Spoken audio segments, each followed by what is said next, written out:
Müdür bey nerede? Haber verdik, yolda efendim. Seni almalarına asla izin vermeyeceğim Hicabi.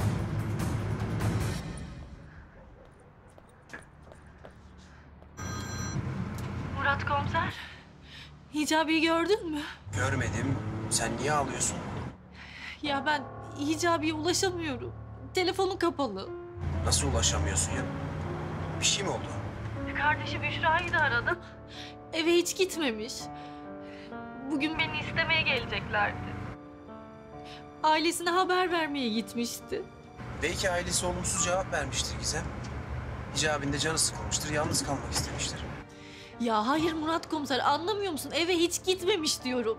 Hicabi hiçbir yerde yok. Ya bak, içimde çok kötü bir his var Murat komiser. Bana ne olur Hicabi'mi bul. Ben onsuz yaşayamam. Sen merak etme Gizem. Hicabi'ye bir şey olmasına asla izin verme.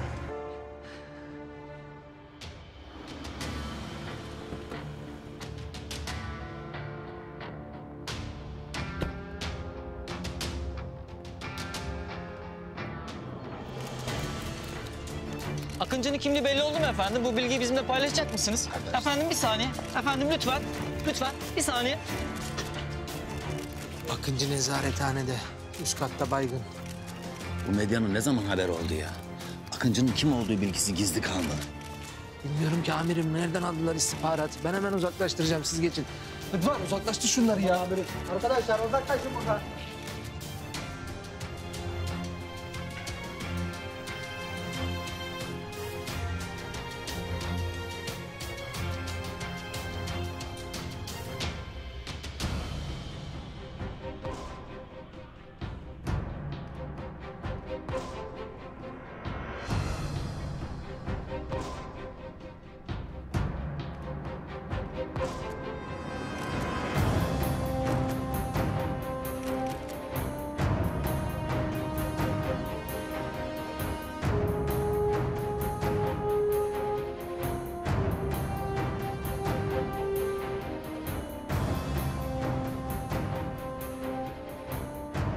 Kendine geliyor amirim. İçeri girin ve maskesini açın. Necmi abi açsana.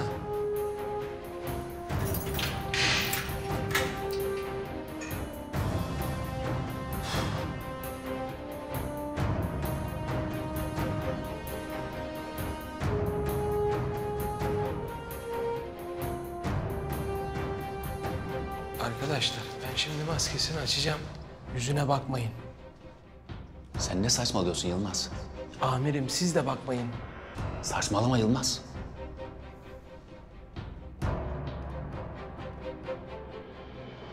Çıkarın maskesini.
Amirim sıkışmış.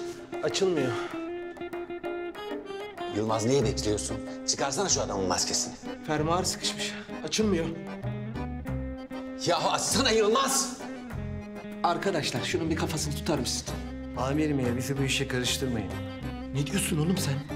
Akıncı'nın yüzünü görüp ölmek istemiyoruz amirim. Çıkın lan dışarı korkak herifler. Lan ne beceriksiz adamsın. Murat gel şuna yardımcı ol.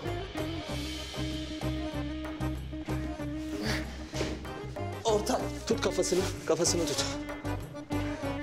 Ya açsana şu adamın maskesini. Çıldıracağım ya. Bana bir müsaade et.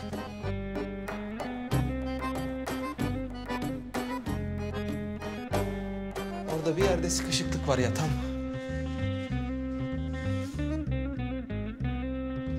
Yok amirim açılmıyor. Ya başlayacağım sizin yapacağınızı. Geç çekin şöyle. Bana bir çakı verin. Amirim şimdi elinizi falan kesersiniz. Ben orayı inceden bir alayım. İyi hadi adamı kesme ama.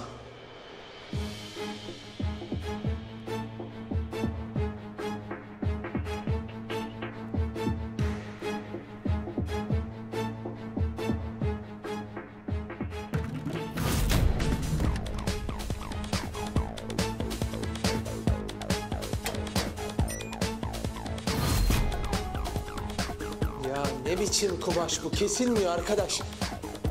Çin malı değil bu. Yerli malı. Ben anlarım bu kumaşı.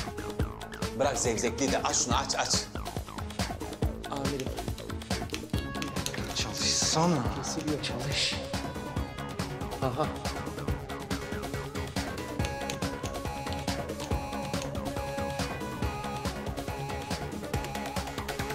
Ne yapacağım ben şimdi? Evet. Büyükan geldi amirim.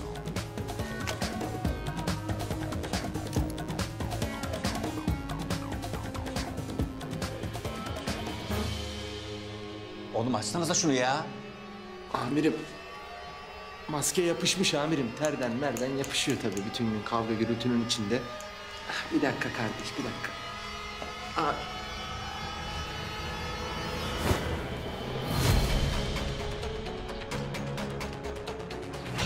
Amirim, çıkardım maskeyi sonunda. Oğlum onu anladık da şu adamın yüzünü döndürsene bir yüzünü görelim.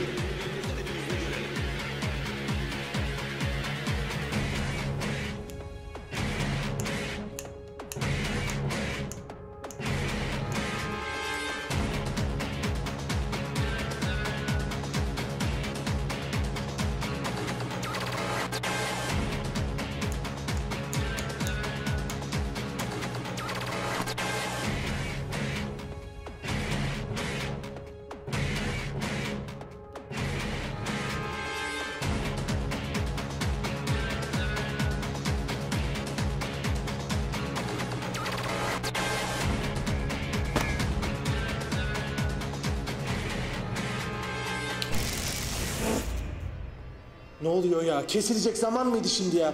Dikkat edin Akıncı kaçmasın. Amirim birazdan jeneratör devreye girer ya. Allah'ım ya niye kesildi ki bu elektrik şimdi? Kıpırdama! Amirim. Çek ulan şu silahı kafamdan.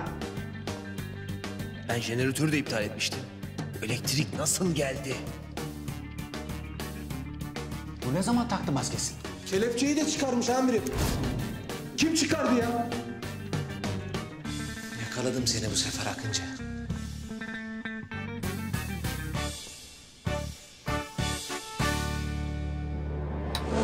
Ya yine mi gitti elektrik ya? Kapıyı tut Murat. Tamam ortak. Pardon amirim. Aa! Kim vurdu lan bana? Ah!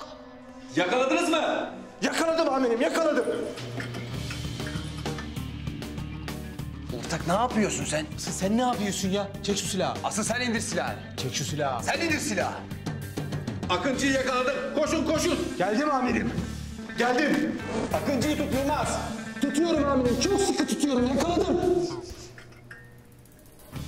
Yılmaz. Amirim. Yılmaz. Akıncı. Oğlum çabuk koş. Ne duruyorsun hadi. Yakalayalım şunları.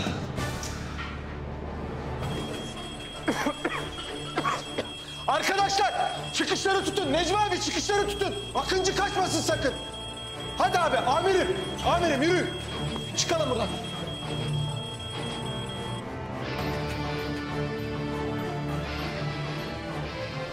Akıncı.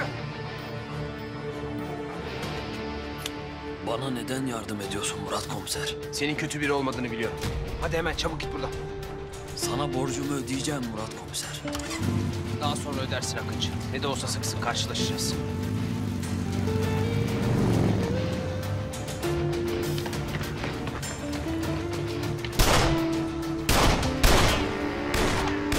Araçlara. Hadi hadi hadi. Akıncı'yı yakalamamız lazım.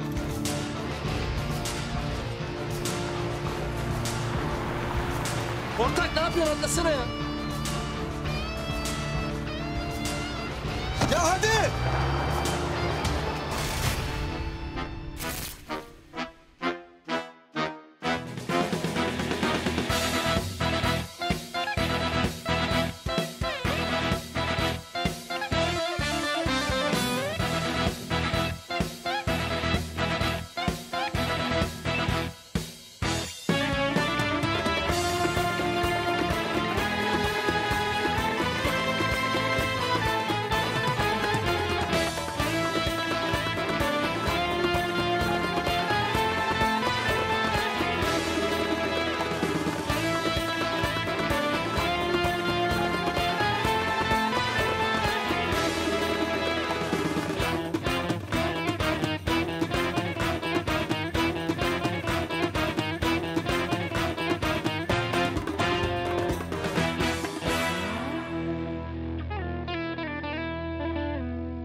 Kaçmış ortak. Allah kahretsin. Akıncı!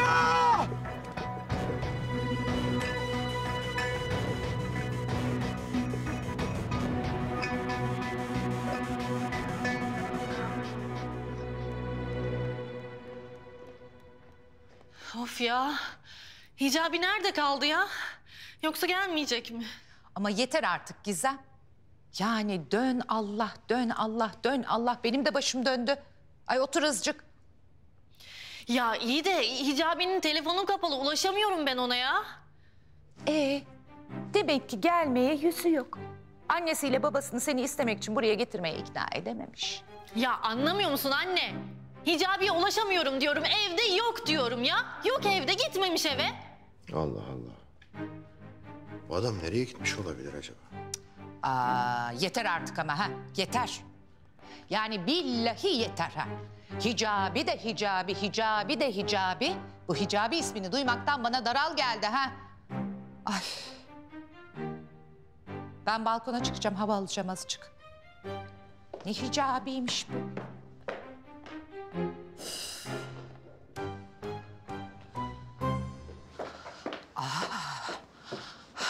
Ay sanki çok da umrundaydı. Hiç gelmesin. Al nefes Ayla. Ver. Al nefes.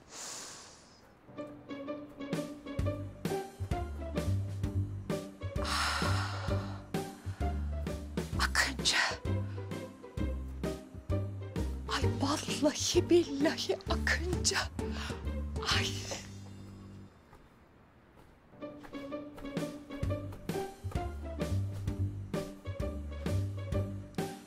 Üstümü değiştirecek bir yer bulmam lazım. Hay Allah'ım ya.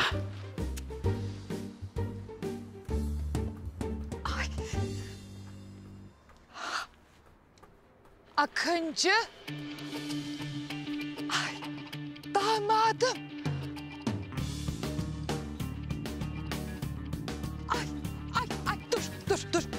dur kaçma ay dur Allah aşkına dur ay damadım Akıncı ay dur Ne oluyor ya? kaçma Aa, Akıncı? Bunun ne işi var burada? Anne! ay konuşmamız lazım damadım Ay yoksa dur. bu Akıncı Hicabi'me kötü bir şey mi yaptı? Hicabi! Damadım dur. Ay dur. Ay dur. Dur ne olur. Ay. Ay ay. Ay. Ay ayağım. Ay. Ay. Ah. Dur. Dur damadım.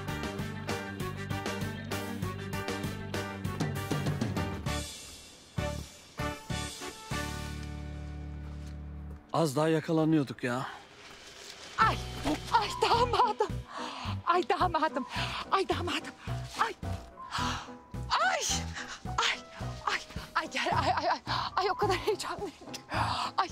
Ay vallahi hayatımda ilk defa süper kahraman görüyorum. Ay maşallah. Ay maşallah. Ay kalbim duracak. Ay dur bakayım. Ay kaslara bak. Ay. Ay vallahi gerçek. Ay dur. Ay gel damadım. Ay gel damadım. Ay o kadar heyecanlıyım ki. Ay nihayet karşılaşabildik. İlk defa karşılaşıyoruz. Ah, ben kimim biliyor musun ben? Ben Gizem'in annesiyim. Ama sen bana anneciğim diyebilirsin. Ah damadım. Yani seninle ilk defa karşılaşıyoruz ama... Ya senden ufak bir ricam olacak. Ya bizi Hicabi'den kurtar lütfen damadım. Biliyorum. Gizem'i seviyorsun ve son derece saygı duyuyorum. Yani ben sizin ikinizin evlenmesini istiyorum damadım. Ah, fena mı olur? Yani benim en büyük arzum böyle kalbimden sürekli geçen şey böyle. Dur Akıncı. Nereye gidiyorsun? Daha yeni başlıyoruz. Geri bas bakayım şöyle. Geri bas. Geç. Daha hızlı. Git hızlı ol. Şimdi hesap ver bana Akıncı. Hicabim nerede? Ne yaptın onu söyle. Ay Gizem dur yavrum dur. Damadımı öldüreceksin. Ne? Damadım mı? Evet. Siz ikiniz bir olduğunuzda hicabime zarar mı verdiniz ha? Söyle. Ay Gizem ne saçmalıyorsun Allah aşkına? Siz ikiniz hicabimi bulup öldürüp sonra bir de kuyuya attınız değil mi?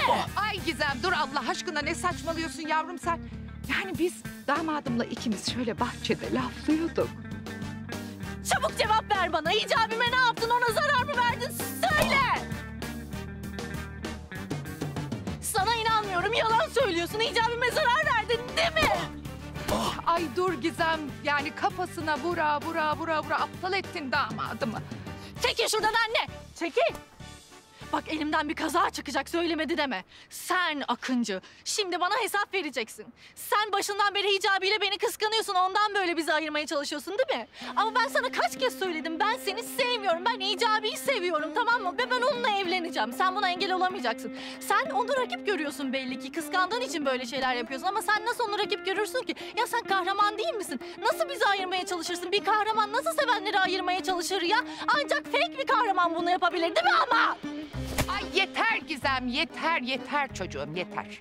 Yani şimdi bu damadım o Hicabi'nin neresini kıskanacak bir kere bu koskoca süper kahraman. Akıncı bu Akıncı. Ya sus be anne sen de. Yeter ama artık damadım. Ne damatmış be? Çıldırtma beni damat falan yok. Görüyorsun değil mi damadım? Yani sen 9 ay karnında taşı. El bebek gül bebek büyüt pamuklara sar. Ondan sonra geçsin karşına böyle pabuç kadar diliyle çemkirsin. Ah damadım ah ben neler çekiyorum bir bilsen. Allah'tan hayatımda sen varsın. Bak sen olmasan beni kimse anlamaz biliyor musun? Ben öyle bir dertli kadınım ki. Başlatma damadına be başlatma. Ay dur Gizem. Dur. Vura aptal ettin çocuğumu. Çabuk cevap ver bana. Hicabime ne yaptın? Bir zarar verdin değil mi ona? Neler oluyor burada? Akıncı. Ay Kadir sorma. Senin bu deli kızın var ya damadımı öldürecekti. Akıncı sen ne arıyorsun burada? Bir de soruyor musun baba? Bir de soruyor musun? Bu Akıncı var ya hicabimi öldürüp bir de kuyuya atmış. Ne kuyusu yavrum ne diyorsun sen? Yani koskoca damadım o müezzini öldürecek, çukura atacak. Ah, Ne damadı hayatım? Sen ne diyorsun Allah aşkına? Ben Gizem'le Akıncı'yı evlendirmeye karar verdim. Hayır olmaz öyle şey. Daha yeni hicabiye vereceğiz dedik. Sen dedin, ben demedim. Hayır ayıp olur. Hicabiye vereceğiz dedik. Ayıp olur. Ayıp olursa olsun canım. Yani zaten Hicabi'nin nerede olduğu belli değil. Öldü mü kaldı mı? Aman boş ver. Çabuk cevap ver bana. Hicabimi nereye attın? Cevap versene, nereye attın? Nereye? Ya Gizem öldürecek beni. Hemen kaçmam lazım. Nereye kaçıyorsun? Gel buraya. Ay gül gibi damadım gitti. Ayla! Ayla! Gel buraya. Ay damadım. Nasıl kaçar kardeşim ya? Adım kadar eminim emniyetten birisi bu Akıncı'ya yardım ediyor. Kesin. Yoksa mümkün değil elimizden kaçırmazdık ya. Ya ne biçim polissiniz siz be? Elinizin altındaki adamı göz göre göre nezarethaneden kaçırdınız. Pes. Bir dakika. Mesleğimizi senden mi öğreneceğiz? Yani ben olsam asla kaçırmazdım. Hep öyle derler zaten ya. Zeynepciğim, ben kaçırmadım. Murat kaçırdı. Ya hadi oradan. Sen kaçırdın. Ulan en son sen koşuyordun arkasından çakal. Yürü git. Daha adamın maskesini çıkaramıyorsun. Oğlum fermuarı bozuktu lan. Fermuarı niye anlamıyorsun ya? Fermuarı bozuktu. Yürü git. Akıncı'nın yüzünü görüp ölmekten korktum demiyorsun da. Lan ne korkacağım be? Sen korktun asıl. Gördük orada senin nasıl titrediğini. Nasıl titrediğini. Silahı tutamıyordum böyle, elim titriyordu. Sussana oğlum. Sussana sen. Sana diyor hala ya, korkak. Sensin oğlum korkak. Bir dakika. Sen bize niye gülüyorsun ki? He? Dalga mı geçiyorsun sen bizle? Bak bu kız bizi birbirimize düşüp eğleniyor. Ha. Bu tuzağa düşmeyin. Ya Zeynep bizi niye tuzağa düşürsün ya? Asıl sen sürekli kızın dibine düşüyorsun. Sonra da gelip burada bizi Tonga'ya düşürüyorsun. Çakal. Oo, lafı tam gediğine oturttun çak. Şu beceriksiz komisere de haddini bildirdin. Sen hangi hayal aleminde yaşıyorsun? Ne işim olur seninle de dibine düşeceğim. Tatlım, yalnız ben senin hayallerinin ötesindeyim. Sen beni rüyanda bile göremezsin. Kapak dediğim böyle olur. Yan masadan güzel bir kapak geldi Murat Bey'e. Buyurun efendim. Böyle ukala tiplere hadlerini bildirmek lazım. Sen bunu çok güzel yapıyorsun Zeynep. Bir şey söyleyeyim mi? Ben seni rüyamda görsem Karabasan geldi diye kaçarım. Sakın rüyama girme ha. Ulya bahane. Ne dedin sen? Karabasan diyorum. Karabasan.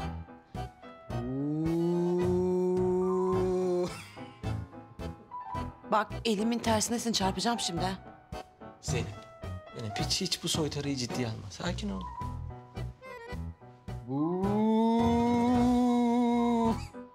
Ya bak atacağım tokadı şimdi. Oğlum tamam lan. Dur artık. Vu. Hayır oluyorum, günah gitti benden. Ay. Ne tekmeydi be. Ya ne bakıyorsun havalı bal, gidip buz getirsene.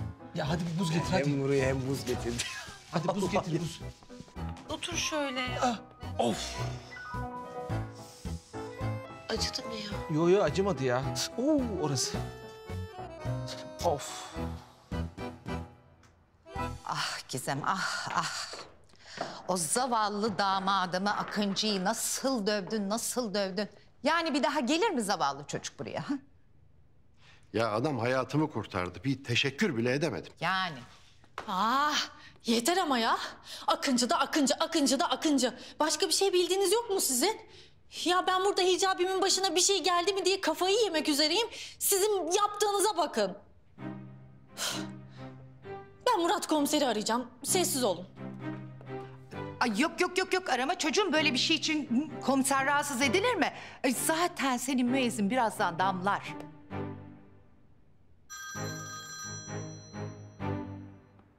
Efendim Gizem? Alo?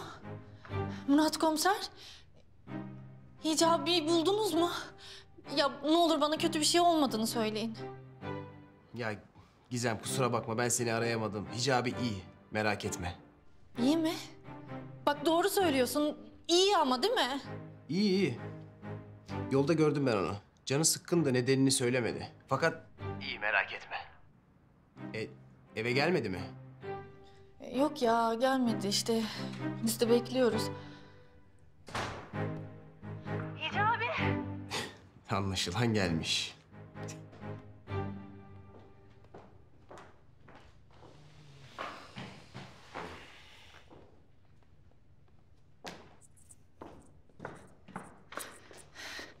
Nerede kaldın Hicabi? Çabuk hesap ver bana. Ya başına kötü bir şey geldi diye çok korktum. İyiyim Gizemciğim, iyiyim. Sağ ol. Ay nereden ismini andım ki? Hemen şıp dedi geldi. Nerede kaldın Hicabi? Çok merak ettik seni. Niye cevap vermiyorsun Hicabi? Ha? Nerede kaldın? Eve de gitmemişsin.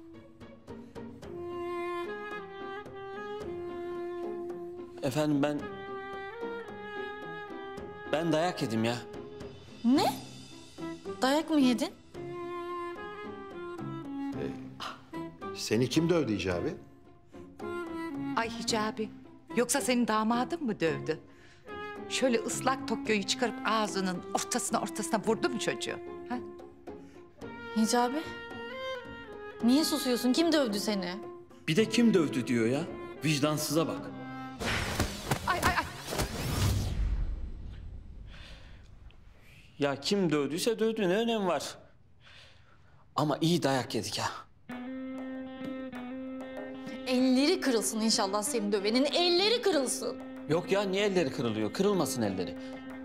Yani bir yanlış anlaşılma olmuş. Yanlış anlaşılma mı? Neyin yanlış anlaşılması ya? Bildiğin seni dövmüş vicdansız. Ah canım benim ya. Ay çok acıdı mı canın ha? Kıza bak ya. Hem dövüyor hem de acıdı mı diye soruyor. Uf.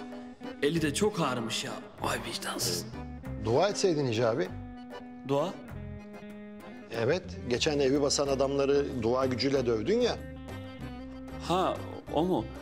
Bazen dua tutmuyor babacığım. Akıncı sana kötü bir şey yaptı diye çok endişelendim Hicabi. Akıncı niye bana kötü bir şey yapsın Gizem? Ya işte Akıncı'nın sana kötü bir şey yaptığını sandım ben. Bir dövdüm Akıncı'yı, bir dövdüm, bir daha dövdüm. Boşuna dövmüşüm, yazık oldu çocuğa. Gördün mü yavrum? Zavallı Akıncı'nın günahını almışsın. Zavallı Akıncı. Hicabi, sen gelmeden az önce Murat komiseri aradım ben. Ne yapayım, çok endişelenmiştim, seni sordum. Seni yolda görmüş. Yolda beni mi görmüş? Hı, konuşmuşsunuz. Konuşmuşuz. Konuşmuşsunuz. Canının sıkkın olduğundan falan bahsetmişsin. Ha demek ki bu yüzden canın sıkkındı senin. Dayak yediğin için mi?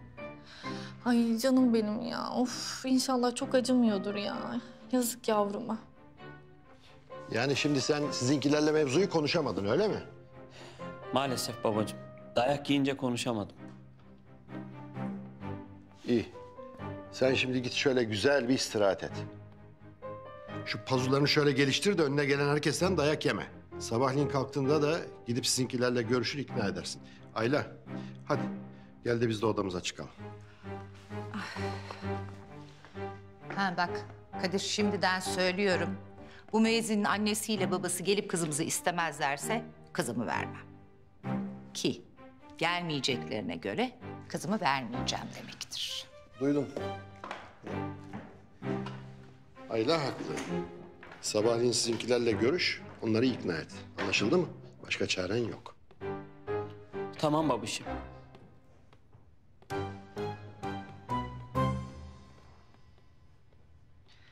Hicabi, bak ne olur aileni ikna et. Görüyorsun işte. Yoksa vermeyecekler beni sana. Tamam Gizem, ikna edeceğim. Görüyorsun, uğraşıyorum işte. Hadi o zaman.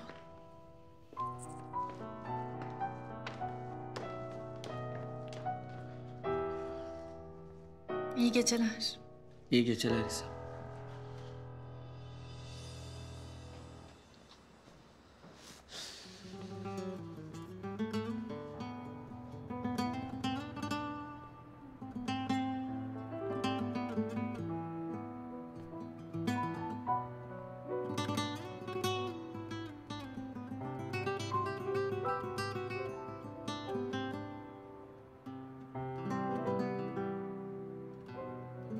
Bana neden yardım ediyorsun? Kimsin sen Murat?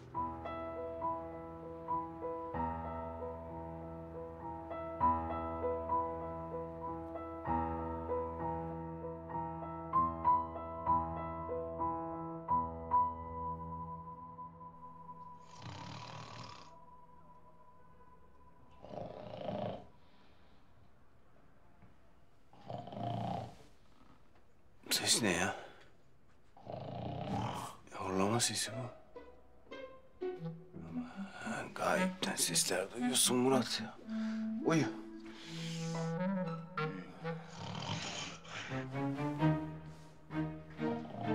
Kim var burada lan?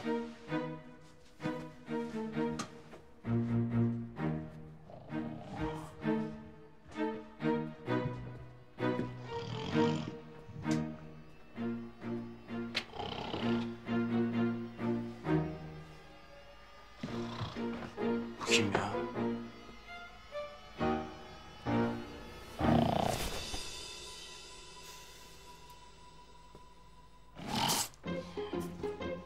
Ulan Şevket. Ulan Şevket. Ne yapıyorsun Melahat? Yapma bak hoşuma gidiyor. Şevket. Melahat. Şevket. Melahat. Bak hala Melahat diyor. Şevket uyan. Melahat kaçıracağım seni kız valla. O babanın da var ya. Şevket uyan! Ateş et! Ateş et! Ay! Ya ne yapayım böyle adam mı uyandırılır ya? Ne işin var oğlum senin burada? Bungee jumping yapıyordum. Uyuyorum görmüyor musun? Uyuyorum. Uyuyorum. Nasıl girdin oğlum sen buraya? Kapıdan. Allah'ım ya. Tansiyonum düştü ya. Ne oldu şaşırdın değil mi? Bizim de kertenkele kardeşimizden öğrendiğimiz bir şeyler var tabii. Bak hala kertenkele diyor ya. Hadi uza çık git buradan hadi. Aman. Yedik şu güzel evini. Koltuğunu yedik beyefendi. Zaten gözün sevgilinden başkasını da görmüyor. Kardeşin deli Kenan'ın yanında çürüsün, sen sevgilinle takıl. Ne diyorsun oğlum sen ne sevgilisi? Zeynep senin sevgilin değil mi? Zeynep. He. Ya yok be oğlum ya. Peşimden koşan saplantılı bir kadın işte klasik. Saplantılı bir kadın işte klasik. Sevmiyor mu lan onu? Oğlum ben Zehra'dan başka birisini sevemem bilmiyor musun sen? Kardeşime de bu yakışırdı. Mevzu çözüldüğüne göre ben uykuma devam edeyim kardeşim. Ne saçmalıyorsun sen kalk. Seni burada görürlerse ne düşünür millet? Ne düşünecek oğlum? Kardeşim kertenkelenin evinde uyuyorum. Ne var bunda? Lan kardeşim kertenkele diyorsun ya. Manyak. Uzak dur benden. Daha ne olsun? Uzamayacağım kardeşim ya. Allah Allah. Yüzünü değiştirmişsin. Komiser olmuşsun. Kim anlayacak senin kertenkele olduğunu? Senin kertenkele olduğunu bir tek ben anlarım o da kokundan. Hayır. En ufak bir risk bile alamam tamam mı? Polis Ünsal komiseri benim öldürdüğümü düşünüyor. Eğer kertenkele olduğumu anlarlarsa hemen içeri tıkarlar beni. Tamam mı? Bu nedenden dolayı uzak duracaksın benden. Durmuyorum lan. Gitmiyorum da durmuyorum da. Bu ne? Bu ne? Uzak dur, uzak dur, uzak dur. Ulan sahte imam oldun, Şevket uzak dur. Sahte öğretmen oldun, Şevket uzak dur. Sahte komiser olmuşsun, Şevket uzak dur. Durmuyorum lan. Dibindeyim, durmuyorum, buradayım. Hayır uğraşamam seninle. Zaten Yılmaz komiserin de gözü üzerimde. Tamam mı? Daha fazla uğraşamam. Hadi. Arka pencereden çık git. Hadi çabuk. Tamam lan. İstenmediğim yerde bir dakika durmam. Hadi. Gitmiş. Anasını satayım. Gideriz lan. Bak bir de bavuluyla gelmiş ya. Ne bekliyordun? Çuvalla mı gelecektik? Hadi yürü hadi. Arama beni bir daha. Ne arayacağım lan? Arkadaş ben bundan kurtulamayacak mıyım ya? Hay Allah'ım ya Rabbim ya Resulallah.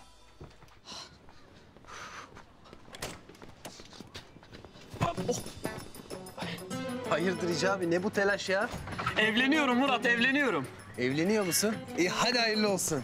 Sağ olasın, Allah razı olsun. Sonunda Gizem'in anne babası kabul etti. Geriye bir tek bizimkileri ikna etmek kalıyor. Oho olur o iş sen merak etme. Kız tarafı kabul ettiyse çözülür o iş. İnşallah Murat ya. Eğer bizimkileri Gizem'i istemeye ikna edemezsen Gizem'in annesiyle babası evlenmemize rıza göstermeyecekler. O yüzden bizimkileri ikna etmem lazım Murat. Dua et de bizimkiler kabul etsin Murat. İnşallah Hicabi inşallah. Allah'ın izniyle her şey yoluna girer. Tamam sen takma kafana. Hadi kal sağlıcakla. Murat. Ya kafama takıldı da. Dün gece Gizem beni merak edip seni aramış. Sen de Hicabi ile yolda görüştük, karşılaştık demişsin. Yanlış hatırlamıyorsam biz seninle dün gece hiç karşılaşmadık ki. Evet. Gizem aradı, telaşlıydı. Ben de onu teskin etmek için öyle söyledim. Sana borcumu ödeyeceğim Murat komiser. Daha sonra ödersin Akıncı. Ne de olsa sık sık karşılaşacağız. Ne de olsa sık sık karşılaşacağız derken neyi kastettin Murat? Biliyorum Hicabi. Seni neden ele vermediğimi düşünüyorsun. Ama bunu sana asla söyleyemem. Sana Ziya Hoca'nın olduğunu söyleyemem. Yüzümü gördün mü Murat? Hicabi olduğumu bildiğin için mi bana yardım ettin? Yoksa sadece Akıncı'ya mı yardım ettin? Hayırdır? Daldın Hicabi. Ha, evet öyle. Ya ben de dün gece eve geç geldim de bir mevzu vardı. Mevzu neydi Hicabi? Biz ne güne duruyoruz ya? Eğer bir yardımımız dokunacaksa... Yok yok Murat. Çözdük biz mevzuyu. Ha, iyi. İyi. Hadi Allah'a emanet ol. Sağ olasın. Sağlıcakla kal. Hadi Allah'a ısmarladık. Eyvallah.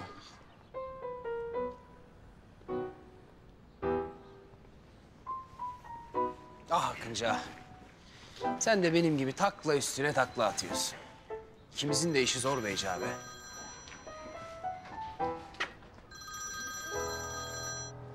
Ortak, çabuk buraya gel. Müdür seni çağırıyor. Müdür mü?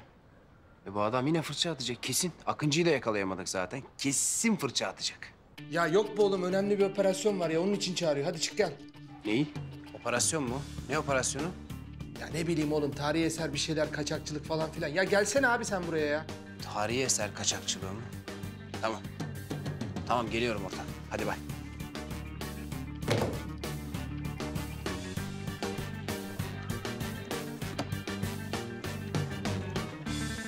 Tarihi eser kaçakçılığı mı? Ulan bu tam benim uzmanlık alanım.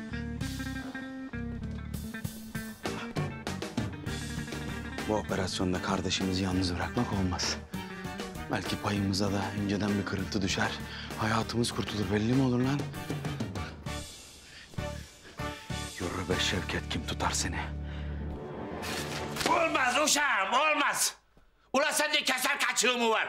Ben o adamın kızını nasıl istemeye giderim? Ya baba kızlarını veriyorlar. Niye anlamıyorsunuz? Ulan ister versin, ister vermesin bize de. Ya anne. Ya bari sen bir şey söyle.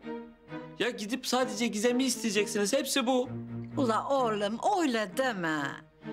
Senin beşik çarpmana ayıp olmay mı? Ya anne ne beşik kertmesi ya? Bir bellemişsiniz beşik kertmesi. Ya Gizem'i bana veriyorlar. Gidip sadece kızı bana isteyeceksiniz. Hepsi bu. Ama Hicabi benim üzerime nasıl gül koklarsın lan sen? Ben o gülü alıp ayağımın altında ezmeyi bilmez miyim?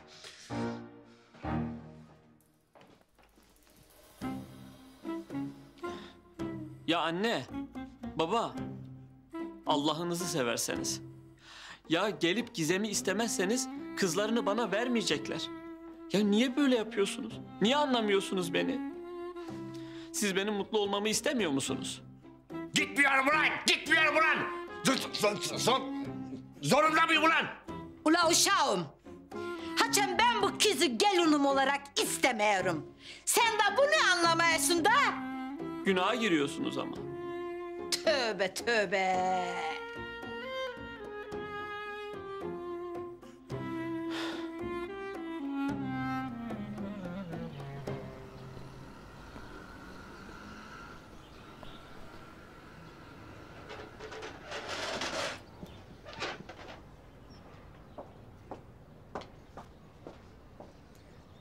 Buyurun çayınız. Buyurun. Usta, sevdiğimiz bir kıza birisi yazılı sana yapmamız gerekir. Bir de soruyor musun lan? Suratını dümdüz yapacaksın. Usta, şu çekik gözlü senin sevgiline yazılıyor. Ne diyorsun lan sen?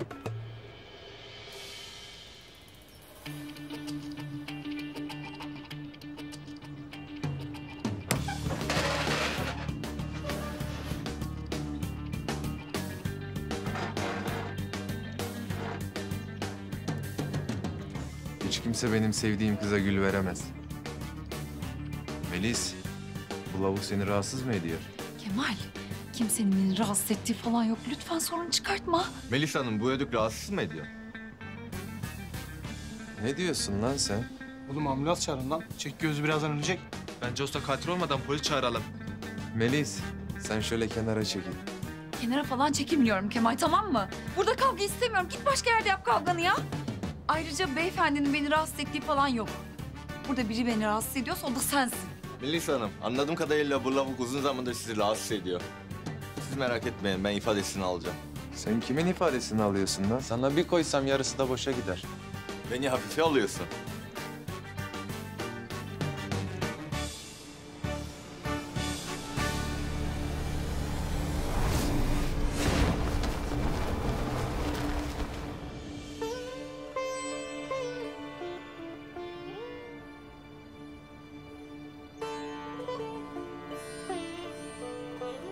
Bu ne lan? Eyvah, Kung Fu 3. dan. Aikido 5. dan. Yuh, karate 7. dan. Oha! Kafes dövüşü 8. dan. Kafes dövüşen adam mı var lan? Bu adamda olmayandan yok ki, herif resmen dövüş makinesi çıktı. Ne oldu, korktun mu Kemal?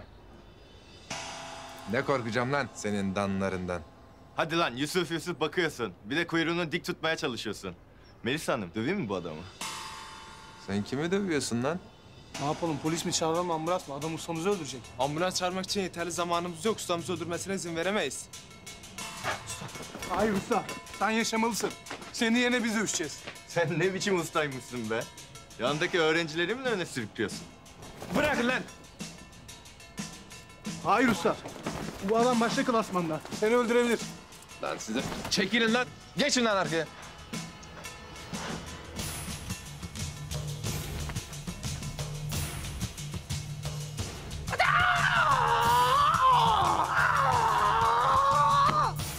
Eyvah! Kung Fu yılan tekniği!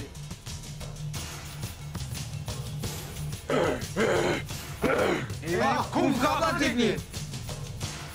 Ya lütfen rica ediyorum Kemal'i öldürmeyin ne olur. Sizin gibi hanımefendilerin söylediği rica benim için bir emirdir.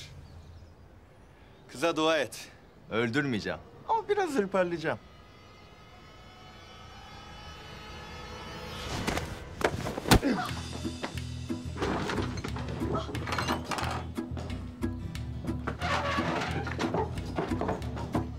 Beyefendi iyi misiniz?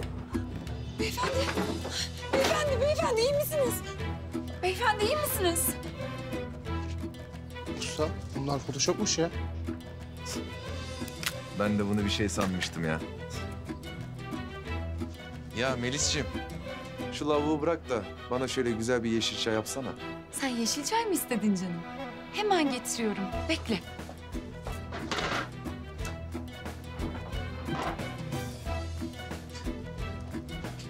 Al sana yeşil çay.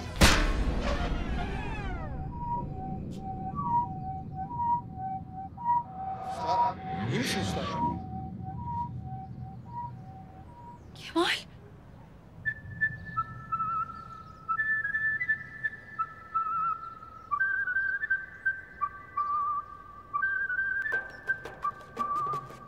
Neredeyim lan ben? Kimsiniz lan siz? Neredeyim lan ben? Bu kız da kim? Elinde niye tava var? Benim başım niye ağrıyor? Başıma sen mi vurdun lan? Kemal.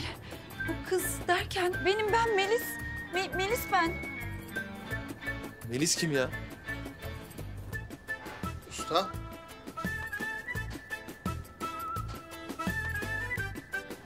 Arkadaşlar, usta hafızasını kaybetmiş. Hemen hastaneye. Dur, dur. Lan bırakın lan.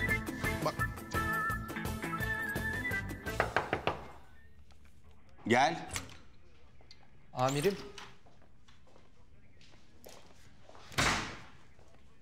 Geçin geçin oturun.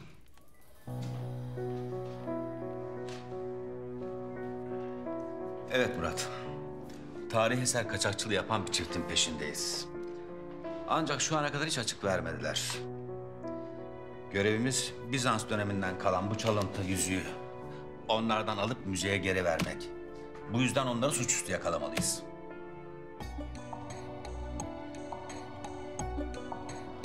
Murat, sen bu çalıntı yüzüğü onlardan almak isteyen zengin bir adam oynayacaksın.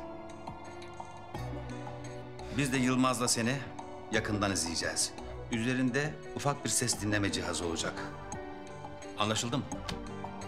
Anlaşıldı amirim. Akıncı'yı elinizden kaçırdınız. Eğer bu sefer de bir yanlış olursa affetmem. Tamam mı? Anlaşıldı, tamam amirim. Anlaşıldı mı? Tamam amirim. Ya versene şu resmini de biz bakalım.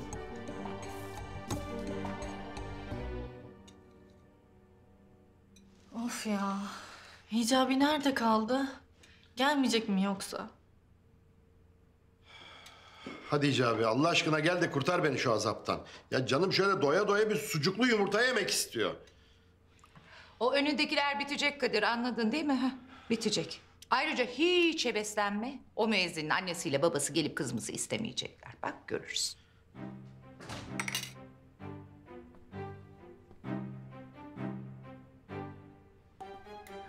Geldi. Hicabi. Nerede kaldın Hicabi? Hadi şuradan sucuklu yumurta yap da yiyelim hadi. Ne sucuklu yumurtası babişim ya? Hicabi yeni geldi. Yorulmuştur belki. Hadi otur biraz solukla. Sonra yaparsın yumurta. İyi hadi geç otur.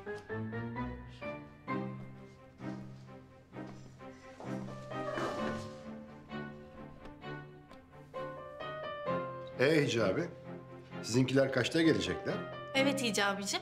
Sizinkiler akşam kaçta geliyor beni istemeye? Hicabi. Yoksa sizinkiler beni istemeye gelmeyecekler mi? Ben size demiştim. Gelmeyecekler. Doğru mu bu? Gelmeyecekler mi? Nasıl gelmezler ya? Oldu mu böyle ya?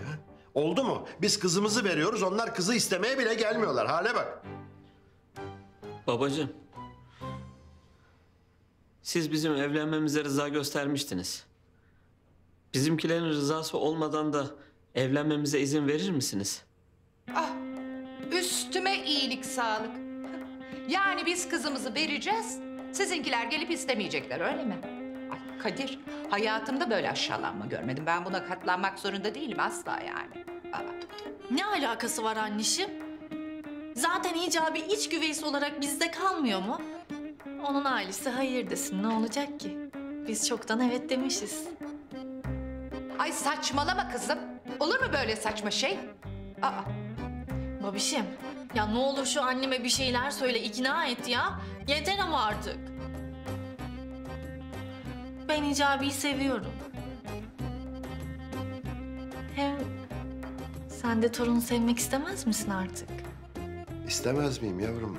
Ama annem... Olmaz. Öyle şey olmaz.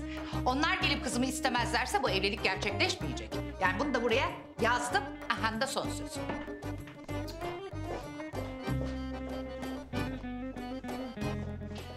Babişim, ne olur bir şeyler yap. İkna et. Ya evladım sana demedik mi aileni ikna et diye? Ha demedik mi? Hicabicim, ne olur aileni ikna et. Bak başka türlü evlenemeyeceğiz biz. Hadi git, koş. Biliyorum sen yaparsın. Ben sana güveniyorum aşkım. Hadi. Tamam Gizem. Tamam babacığım. Ben hemen gidip tekrar konuşacağım bizimkilerle. Koş. Hadi sucuklu yumurtaları sonra yesin hadi.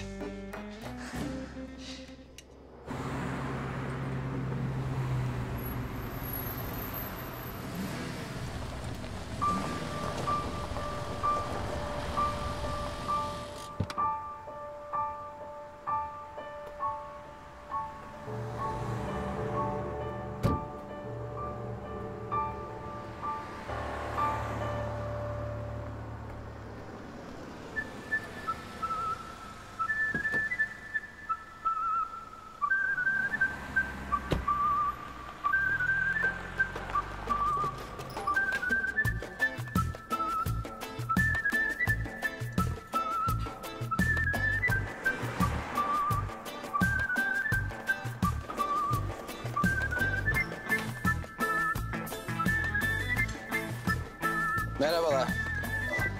Merhaba. Macit ben. Rıfkı. Memnun oldum. Suna. Memnun oldum.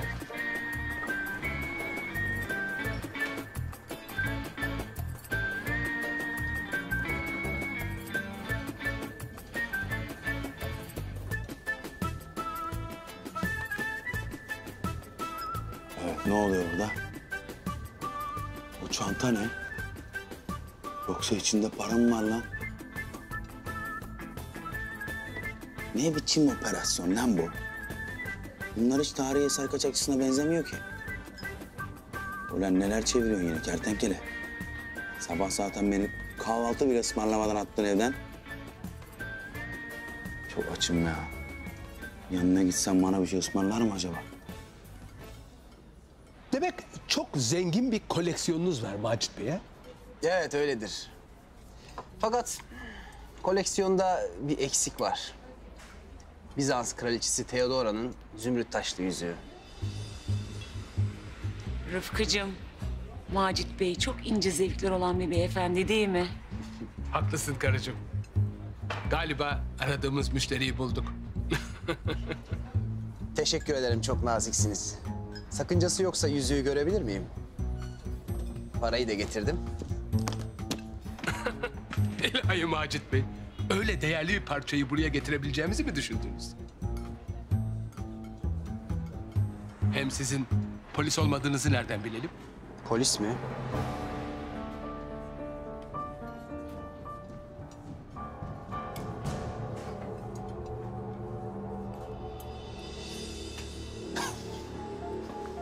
Çok şakacısınız Rıfkı Bey.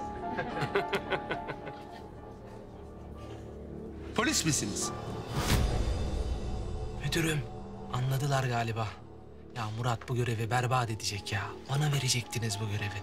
Bende daha sanatçı tipi var. Merak etme, rahat ol. Murat halleder bu işi. Evet Rıfkı Bey.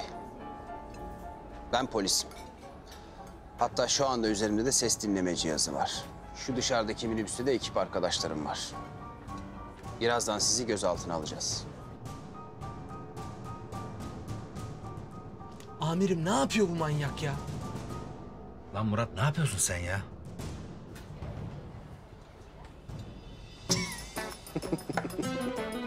İlahi Rıfkı Bey ya.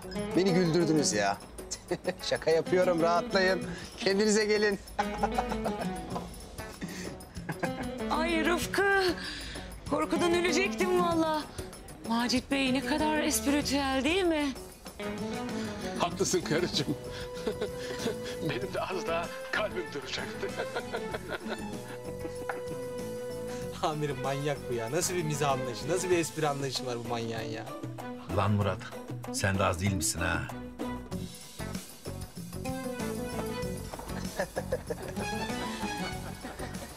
Çok espritüelsiniz Macit Bey. Ama lütfen bir daha bana böyle şakalar yapmayın lütfen. Tamam bu sondu, bir daha yapmayacağım. Rıfkı Bey, fiyatı ne olursa olsun o yüzüğü sizden gerçekten almak istiyorum. Bakın Macit Bey, biz müşterilerimizin her şeyden önce bu değerli eserlere uygun olup olmadıklarından emin olmak isteriz. Para bizim için önemli değil. Biz sanat ve sanatçıya değer veririz. Ne demek istiyorsunuz? Yani her şeyden önemlisi sizi tanımak istiyoruz. Biz tanımadığımız kişilerle iş yapamayız. Ne yapıyorsunuz lan siz? Kim bu garip tipler ya? Bu ne biçim operasyon arkadaş? Yeter lan, karnım acıktı. Kardeşimin yanına gideyim de beni bir doyursun. Selam. Kardeşim ne haber? Şevket. Suna. Memnun oldum. Şevket. Baba korkma, sıkabilirsin, gel. Merhaba. Kardeşim ne yapıyorsun?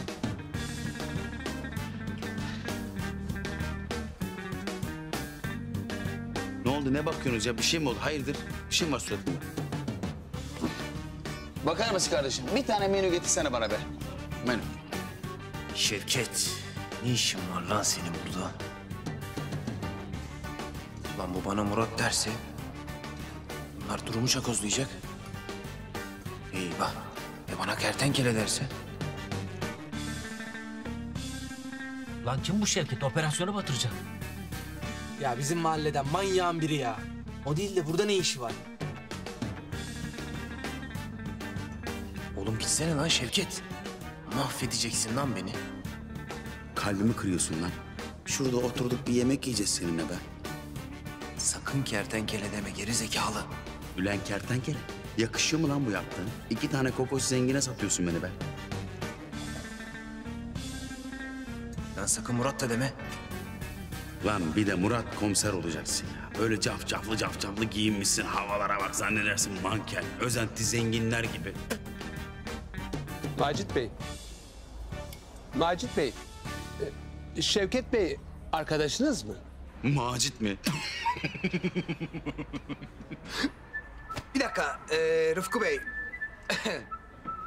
Şevket Bey'le bir arazi meselemiz vardı bizim. Kendisi arazimi 10 milyon dolara satın almak istiyordu. Fakat ben 15 milyon dolar istediğim için anlaşamamıştık. Sanırım Şevket Bey dediğime geldi.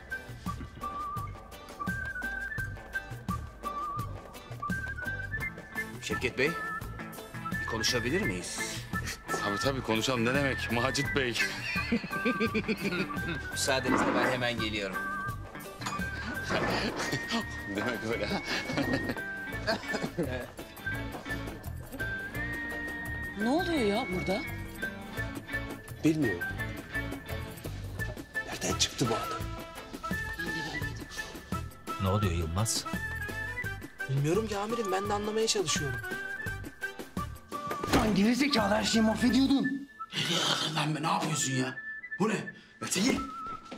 Oğlum Macit kim? Ne işler çeviriyorsun? Senin adın Sakın. Sen bir şey anladın mı? Amirim hiçbir şey anlamıyorum ya.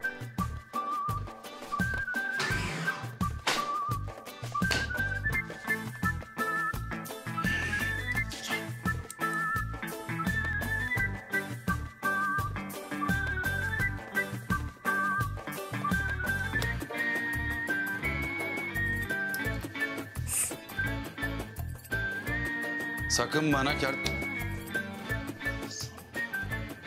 Sakın bana kertenkele deme. Üzerimde ses dinleme cihazı var. Polisler beni dinliyor. Ulan ben de sana az kalsın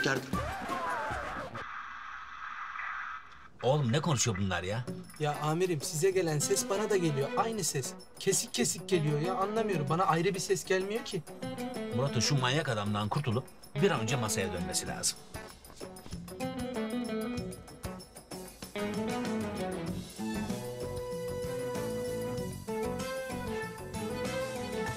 Hadi defol git şimdi buradan. Tamam komiserim. Kusura bakma bir yanlış anlaşılma oldu. Özür dilerim bir daha olmaz. Sen bilirsin komiserim.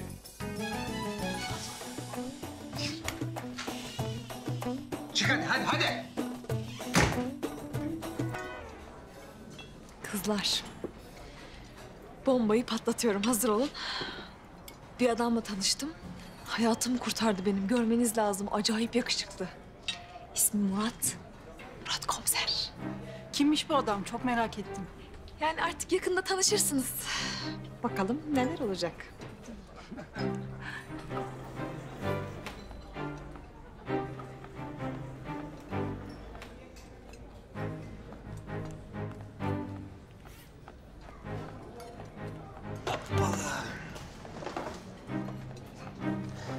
Çok özür dilerim. Mevzuyu çözdük. 15 milyon dolar anlaştık. Nerede kalmıştık?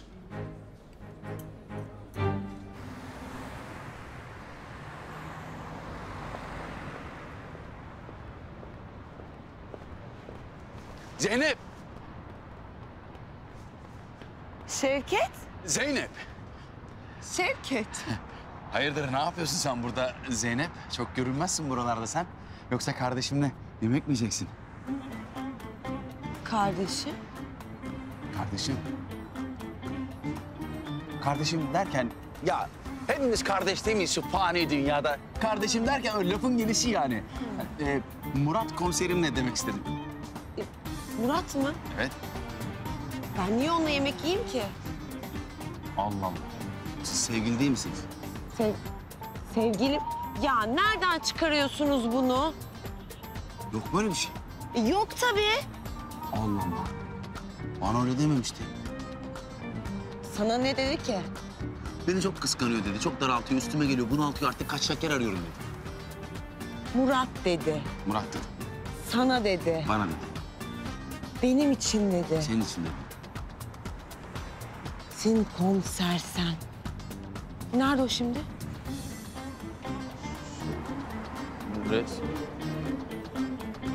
Ya Zeynep çok üstüne gitme adamın. Bak bir kadın bir adamın üstüne çok giderse adam da gider. Ulan ben ne yaptım? Eyvah. Neyse. Kardeşim alışık bu durumlara çözer. İnşallah çözer. Teşekkürler.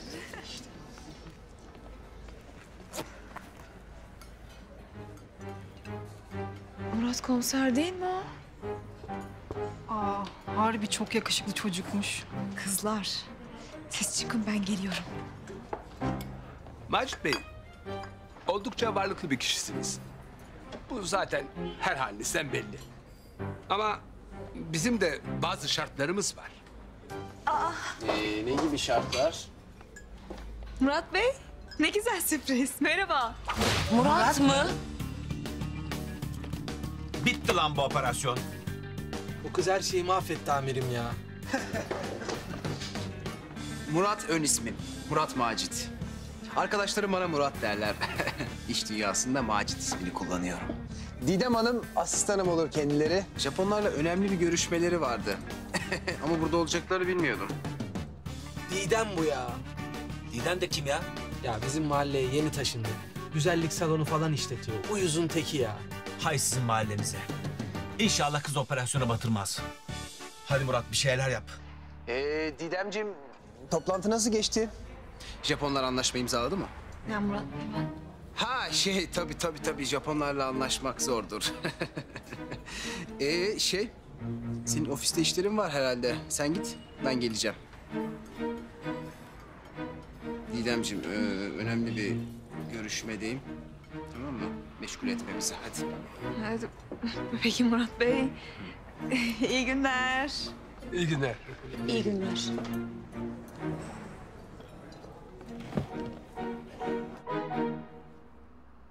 Oh be yırttık. Çak Yılmaz.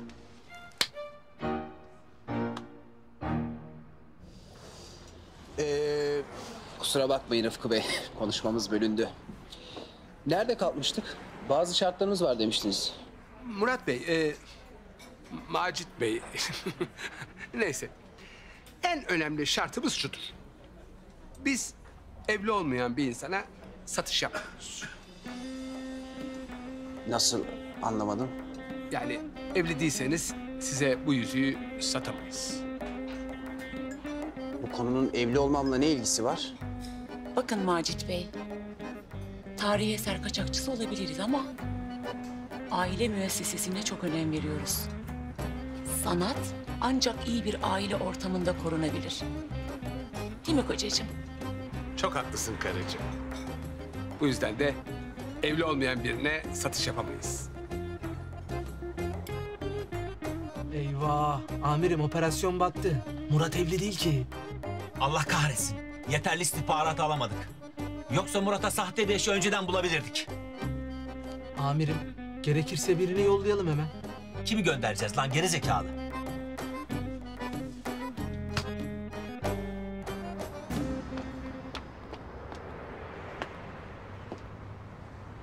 Aa.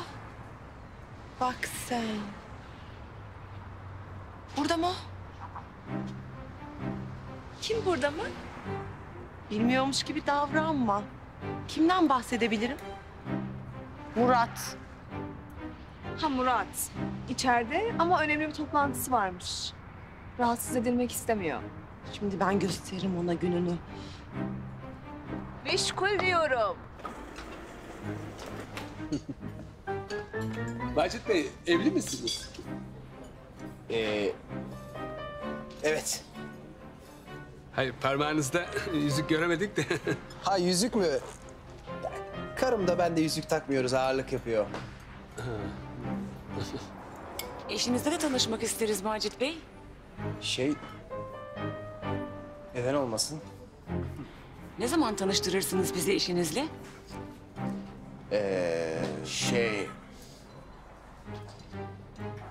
Aksi takdirde size o yüzüğü satamayız. Çünkü biz yalnızca evli çiftlere satış yapıyoruz. Eşim yurt dışına çıktı benim. O zaman üzgünüm Macit Bey. Eşiniz yurt dışından döndükten sonra bizi ararsınız. Bir dakika Rıfkı Bey. Suna Hanım, nereye gidiyorsunuz ya? Sen görürsün gününü.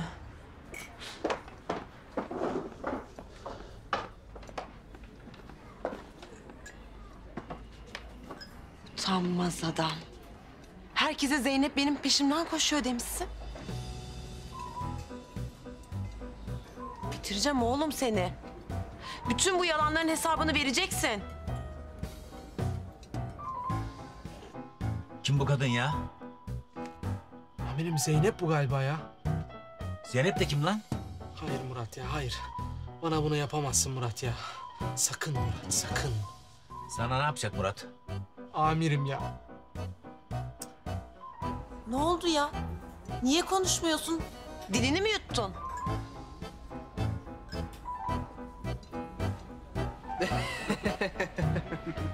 Karıcığım, sen yurt dışından ne zaman geldin ya? Hı? Ne? Karıcığım mı? Bunu bana yapacaktı amirim. Söyledim size ya. Korktuğum başıma geldi amirim ya. Asıl yapmasaydı korktuğumuz başımıza gelecekti. Sen neyin peşindesin Yılmaz? Ah ulan Murat, bunu bana yapmayacaktı amirim. Bunu bana yapmayacaktı. Bu çocuk hep aynı şeyi yapıyor ya. Dur sen ne yap? Kapat oğlum, kilitle şu kapıyı. Kilitle.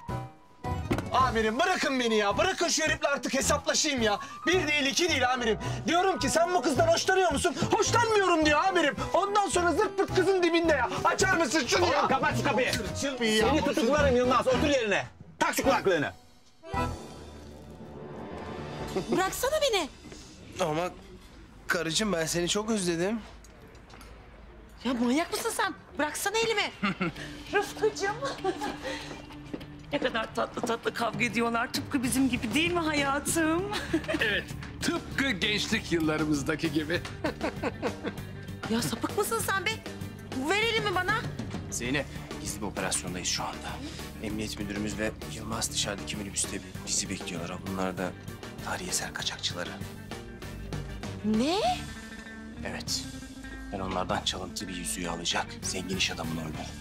Nasıl? Bu uçuk çift anca evli olduğum takdirde bana yüzüğü satacaklarmış. Yani? Karım olmalısın, anlamıyor musun? Asla. Eğer karım olmazsan operasyon yatar. Bu suçluları yakalayıp yüzüğü de geri almalıyız. Bana ne ya? Bana ne? Bana ne? Hayır Zeynep ya, hayır ya. Onun karısı olmayacaksın ya. Oğlum manyak mısın? Murat ne güzel bir fırsat buldu. Olayı çözecek işte. Hayır amirim ya. Buna izin vermeyeceğim ben ya. Ya biz Zeynep'le çok iyiyiz amirim ya. Biz Zeynep'le böyleyiz, böyle amirim. Bu çocuk zırt pırt araya giriyor ya. Ya istemiyorum diyor, yine giriyor araya ya. Yahu ben sanki senin kocan olmayı çok istiyorum. Anlasana işte, hayat memat meselesi. Ben senin karın falan olmam. Zeynep, bak eğer karım olmazsan adalete engel olmaktan seni içeri tıkarım. Yeter ama bu kadar cilveleşme. Tamam anladık, birbirinizi çok özlemişsiniz. Suna Hanım haklı karıcığım. Tanıştırayım. Karım Zeynep. Ben Suna. Memnun oldum. Ben de. Ben de Rıfkı. Efendim, biz eşinizle bir iş görüşmesi yapıyorduk. Ama bu arada sizi de çok tanımak istedik. Uygunsanız bu akşam size yemeğe gelelim. Hem bize koleksiyonunuzu da gösterirsiniz. Sizi ağırlamaktan zevk duyarız. Değil mi karıcığım? Evet kocacığım. O zaman bu akşam görüşmek üzere. Görüşmek üzere. Yırttık vallahi ya. Akşam yemeğe kendine başka birisini bul. Ne? Bana bunu yapma. Operasyon için eşim olman lazım. Ölürüm de senin karın olmam. Zeynep. Ne olur karım ol.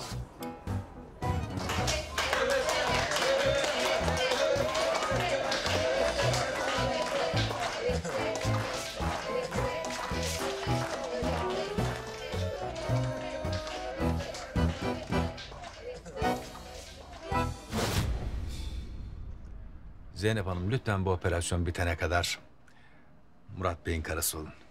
Siz benden ne istediğinizin farkında mısınız müdür bey?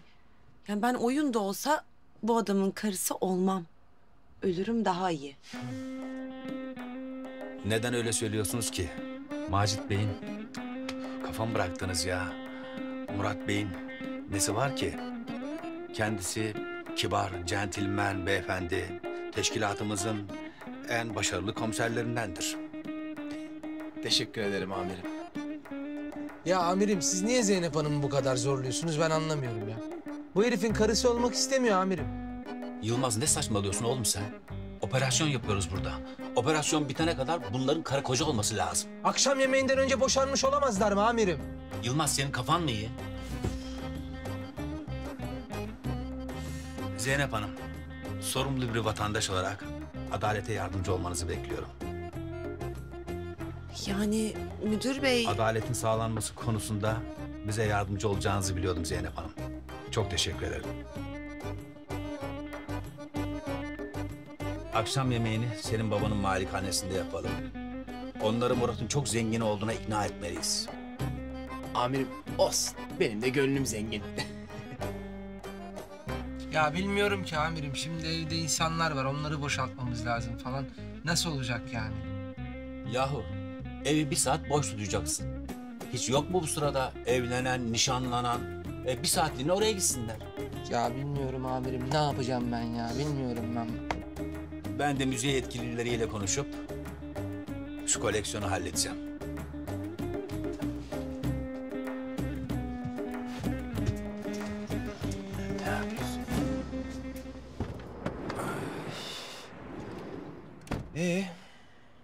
Gidelim mi karıcığım? Akşam yemeği için hazırlanmamız gerek. Muratcığım bana bir daha karıcığım dersen seni vururum. Senden önce ben vuracağım onu Zeynep. Ne diyorsun oğlum sen? Karımla arama niye giriyorsun? Bak ya hala karım diyor ya. Öyle değil mi? Sen benim karım değil misin? Ya hala karım diyor ya. Hala karım diyor ya. Ne yapıyorsunuz? Bak bunu amire söylerim. Lan! Kenan abi. Abi. Kenan abi. Abi bir konuş gözünü seveyim ya. He? Bir kız için değer mi abim be? Selamünaleyküm. Aleykümselam. Neredesin oğlum sen? Buradayım. Buradayım. Oğlum. Kenan abi. Sabahtan beri konuşmuyor oğlum. Gık demedi. Nasıl konuşmuyor ya? Kenan abi. Selamünaleyküm abi. Abi. Niye konuşmuyor lan bu? Deli Meryem. Kenan abiye yüz vermemiş. Kenan abi de konuşmama orucuna başladı. Ne orucuna başladı? Konuşmama orucu. Konuşmama orucu mu? Öyle oruç mu olur lan? Ölüm orucuna daha yeni alıştık. Konuşmama orucu nereden çıktı? Ben nereden bileyim lan? Yeryüzündeki bütün oruçları tutuyor işte adam. Oruç adamın kafasına vurdu. Ben bunu konuşturmasını bilirim kanka.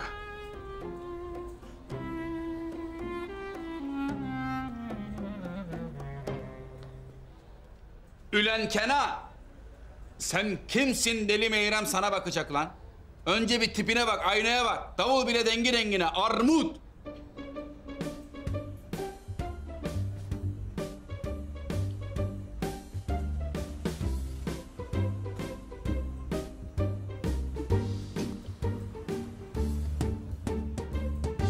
Şevket otur. Diyemiyorum kanka. Şevket, otur yerine. Şimdi ikimizi de öldürecek. Bir sus, gözünü seveyim. Kenan abi konuşmuyor kanka. Kesin konuşmama orucunda sağlamasını yaptım. Beni öldürmediğine göre kesin. Çok korktum lan. Oo, aleykümselam Hicabi, gel. Gel kardeşim, gel otur. Hicabi hoş geldin ya. Gel.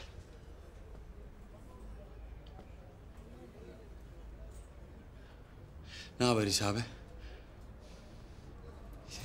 Hicabi tam zamanında geldin, yemin ediyorum. Ne yaptın Hicabi? Ana. Lan bu da duymama orucuna mı başladı acaba? O ne lan? Hicabi. Hicabi. Hicabi. Ha, açtı, bu orucu açtı. Bana mı dediniz abi? Yok.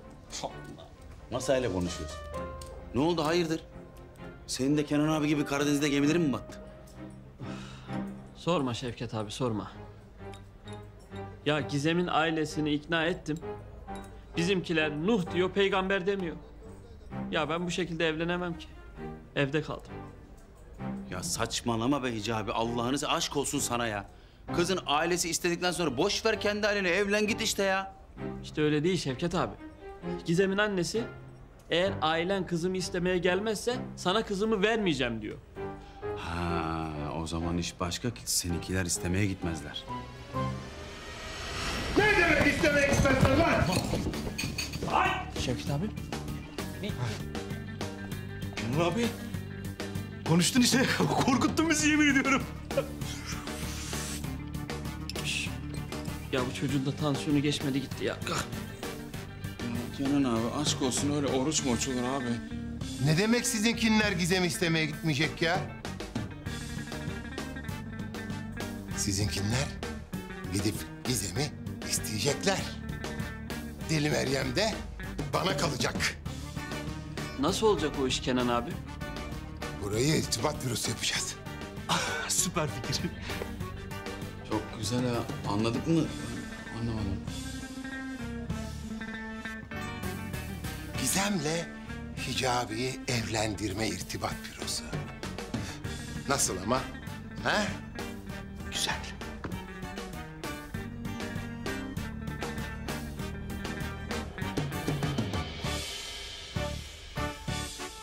Aklımı seveyim.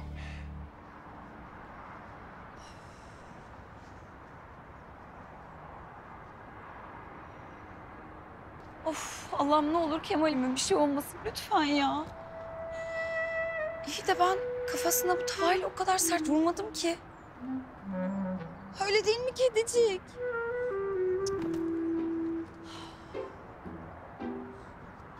Kemal'im neredesin ya? Ah, Kemal! Kemal iyi misin? Ya çok özür dilerim. Ben gerçekten kafana öyle vurmak istememiştim. Allah Allah. Kim bu beyler? Ya hadi bunu anladık da siz kimsiniz lan? Ah ustam ah. Ya olamaz, gerçekten hafızasını mı kaybetti?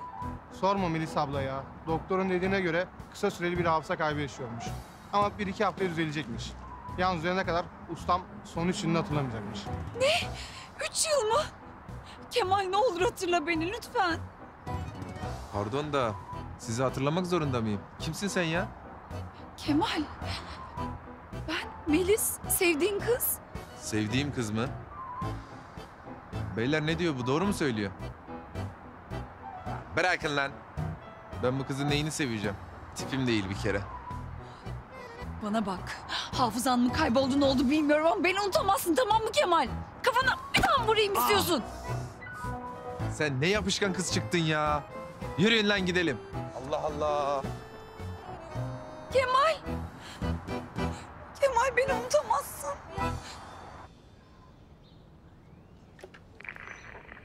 Güzel mahallemin değerli halkı. Alkış. Bugün burada sevgili kardeşim Hicabi ile asker arkadaşımın kızı Gizem'i evlendirmek üzere toplanmış bulunmaktayız. Amacımız Hicabi'nin anne ve babasının gidip Gizem'i istemesini sağlamaktır. Alkış!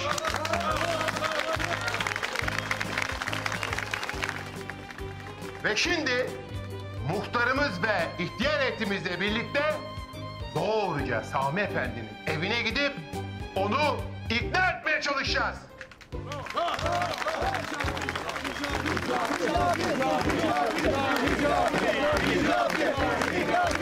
Susun! Ya arkadaşlar ne yaptığınızın farkında mısınız ha? Allah Allah! Kenan Efendi, ne ettiğini biliyor musun? Ne etmişim ki? Şimdi bunları Meryem duyarsa ne olur biliyor musun? Ne olacak ya? La hepimizi öldürür. Öldürürse öldürsün be! Vuracağım ula hepinizi. Eyvah! Bu sefer hepiniz bittiniz. Anladınız mı beni? Ya kızım kendine gel, ne diyorsun? Abi sen konuşma en iyisi. Allah Allah. İndir ulan onu aşağı, saksan. Beni vur. Sen çekil adam. Hicabi gel buraya. Buraya gel bak korkma.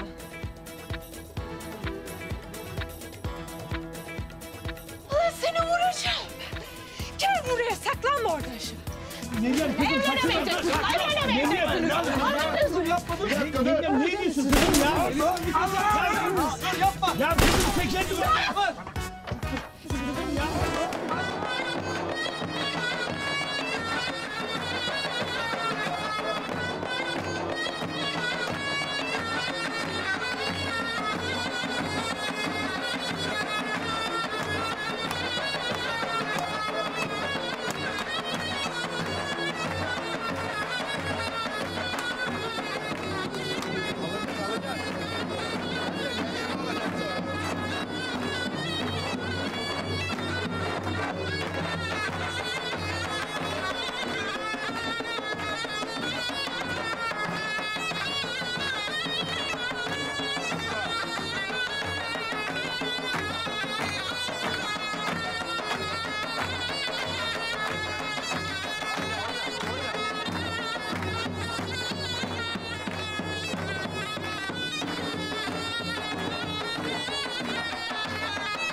Ya Kenan Bey kardeşim, bu bizim Deli Meryem başımızdan aşağı kızgın yağ dökmez inşallah ha? Bir şey olmaz, bir şey olmaz. Korkmayın ya. Sami Efendi! Sami Efendi! Ulan ne oluyor da? Yoksa kız istemeye mi geldiniz? Bu evde size verilecek kız yoktur. Kızı sonra isteyeceğiz. Önce Hicabi kardeşimin işini halledelim. Bak, bütün mahalle toplandı. Hicabi ile Gizem'in evlenmesini uygun gördü. Sen de hadi. Biz de gidip şu kızı isteyelim ya. Ulan ben uygun görmüyorum ulan size ne oluyor? Ya kardeşim manyak mısın? Çocuğunun mutluluğunu istemiyor musun ya? Ne cins bir herifsin? Hem kızın anasıyla babası vermiş. Sana ne oluyor be? Ulan gelmiyorum ulan kim isterse istesin kızı. Lan Allah'ın emri peygamberi kabili isteyeceğiz işte ya. Bunak mıdır nedir ya bu? Ya ne inatçı bir adam çıktın kardeşim sen ya. Ne keşisin be? Amca çekilsene ya. Enişte çekil. Ulan siz lafta anlamay mısınız? İlla sizi vurmam mı gerekiyor? Aha Deli Meyrem. Bu sefer sizi vurmayacağım. Bekle. El bombası! Kaçın! Edecek! Bomba patlayacak. La Deli Kenan. Üzerine vazife olmayan işlerle uğraşıyorsun. Haddini bil. Hicabi'yi evlendirelim. Sonra da seni alacağım. Biz evleneceğiz. Ne dedin sen ya yine? Ne diyorsun ya yine?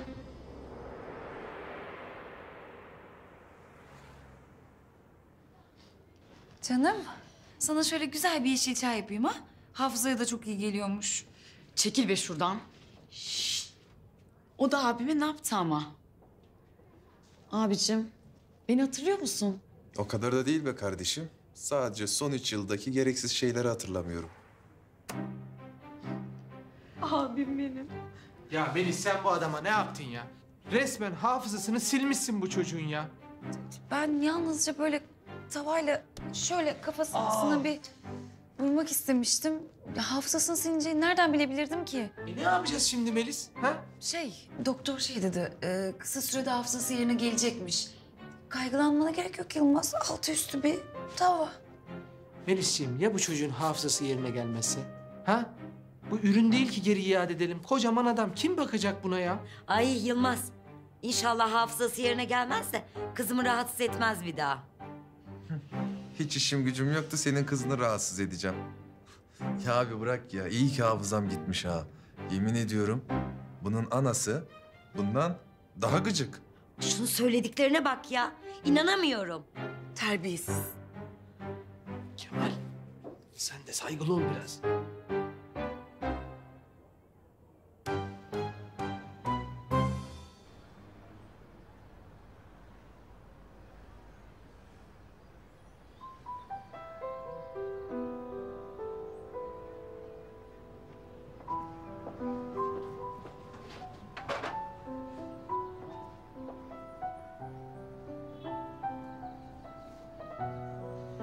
Karıcığım, bana da bir çay getirir misin? Ya niye bana karıcığım diyorsun ya? Dilimizin alışması için karıcığım, resmi görev icabı. Bence sen de dilini kocacığıma alıştırsan fena olmaz. Sana kocacığım diyeceğime ölürüm daha iyi. Ya ben de çok meraklıydım seninle evlenmeye ya. Akıl var, mantık var. Seninle evlenir mi hiç ya? Sen adamı var ya, bir senede kalp krizinden öldürürsün. Öldürürüm tabii. Şu işe bak ya.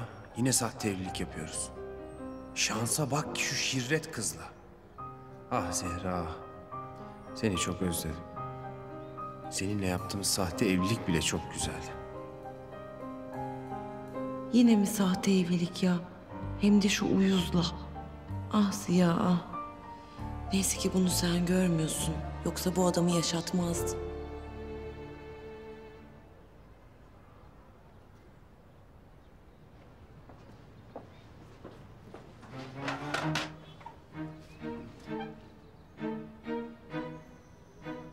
Yine ne yaptın bu kıza?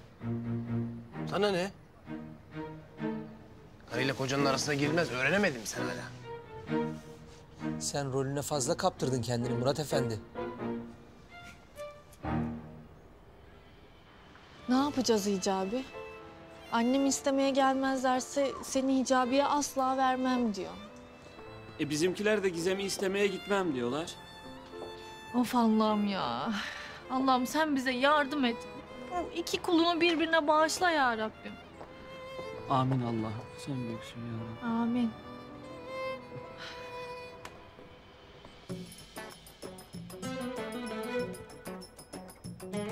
Oyunu ben kazanırsam Gizem'i istemeye geleceksiniz. Yok kaybedersem gelir oğlunu alırsın. Şahit misiniz? Ulan bu mahallede beni tablada yenecek adam daha anasının karnından doğmadı. Zar tutma. Nasıl olacak peki? Bu meret tutulmadan atılmaz ki. Ulan ince ayar yapma ha böyle tutma diyorum, sen anladın onu. Hep yek. Terk etti herkes seni tek tek. Düşeş. Şimdi ha bu zar herkese gelir de herkes benim gibi oynayamaz. Tamam. Zarda ballısın ama artık seni Amerikan düşeşi bile kurtarmaz Sami Bey. Ben Cüse. Severler güzeli genç Cüse. Şeş ciğer. Ciğeri şeş.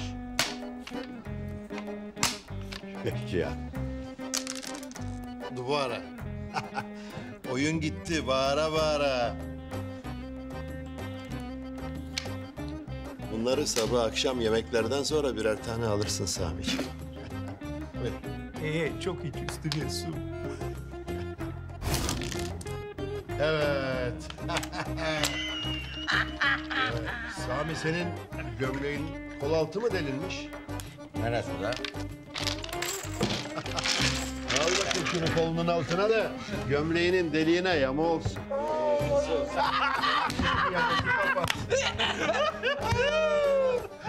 Geçmiş olsun. Asiye Hanım'la birlikte akşamı bekliyoruz. Niyeymiş? Gizem'i istemeye geleceksiniz. Gelmeyeceğiz. Öyle konuşmadık mı? Oyunu kaybettin. Ulan hile yaptın, ince ayar ettin, zar tuttun. Ulan hayatımda senin kadar inatçı bir keçi görmedim be. Ne kalın kafalı bir adamsın sen ya. Ne uzlaşılmaz bir adamsın sen ya. Ulan zoruna mı gitti? Kızını istemeye gelmedik diye böyle çirkefleşmenin alemi var mıdır ha? Sen kime çirkef dersin lan? Sana diyorum ulan! Sana diyorum Ulan şunu namussuz! Ulan senin kapısını Ulan gelmiyorum ulan! Kızınızı istemeye gelmiyoruz ulan! Lan gelmezsen gelme. Gizem'le Hicabi'yi ben kendim evlendiririm. Sana mı kaldım? Ulan zar evlendirirsin. Biz istemeye gelmezsek senin karın bunu kabul eder mi? Ulan gerekirse Ayla'yı boşarım. Ben gene de bu çocukları evlendiririm, tamam mı? Sana inat değil mi? Boşarım ulan! Kardeş! Eyvah!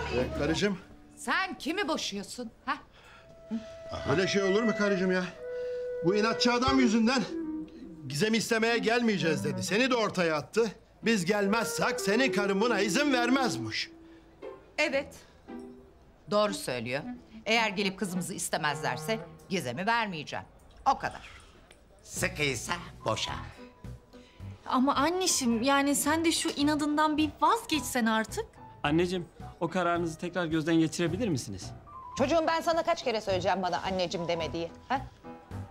Ama anneciğim siz de bana çocuğum diyorsunuz. Ula Hicabi, ha sen bu kadına anneciğim mi diyorsun? Sağ sütümü helal etmiyorum ha. Anneciğim olur mu öyle şey? Yanlış anladınız. Benim tek annem sizsiniz. Konuşma, konuştukça bataysın. Ama anneciğim siz Hicabi'yi yanlış anladınız. Düşündüğünüz gibi değil. Gizem, sen bu kadına ne zamandan beri anneciğim diyorsun çocuğum? Ama anneciğim... Boşuna heveslenmeyesin Ayla Hanım. Biz senin kızını istemeye gelmeyeceğiz. Ha sen de bizim oğlumuzu bizden alamayacaksın ha. İstemezseniz istemeyin. Alırım. Alamazsın. Alırım. Alamazsın. Nasıl alacaksın? Biz senin kızını istemeye gelmiyoruz. Ay istemezsen isteme ayol. Ben kendi ellerimle çocuklarımı evlendiririm. Anne. Allah helal olsun. İşte ya. Olur. Ha? Ula Sami, ne diyor bu kadın? Elini körünü diye Asiye. Karıcığım, sen ciddi misin? Gizem'le Hicabi'nin evlenmesine izin veriyor musun? Evet, veriyorum. Yani gönlüm gerçi Akıncı'dan yanaydı ama olsun artık. Umduğunu değil, bulduğunu. Yani sırf şu kadına inat olsun diye evlenmelerine izin veriyorum. İzin ver karıcığım.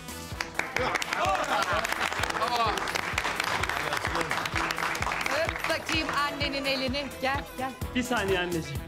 Anacığım bir geç. Öp çocuğu. Başına koyma. Ay. Babacığım öpeyim.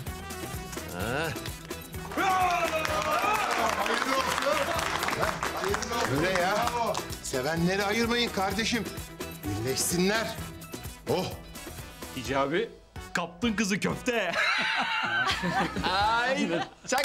Darısı başımıza, darısı başımıza. Koş bak, tak tak. Kız neyse tamam. Kız istemeye gelmek isteyenler isimlerini yazdırsınlar. Sami, ne oluyor burada? Ulan uşağımızı kaptırdık Asiye. Kadir. Ay bak aklıma ne geldi.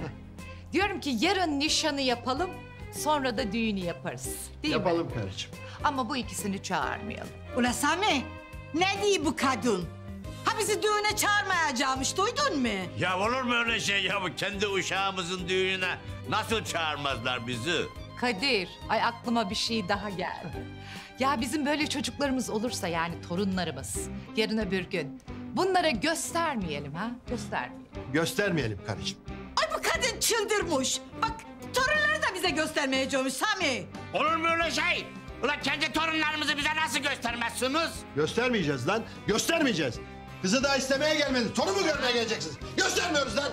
Tamam ulan. Kızınızı isteyeceğiz. Ama senin ayağına gelmeyeceğiz. Ha burada isteyeceğiz. Allah'ın emri peygamberin kavliyle kızını oğluma istiyoruz. Vermiyorum lan. Verdim gitti lan. Almayırım. Aldım gitti.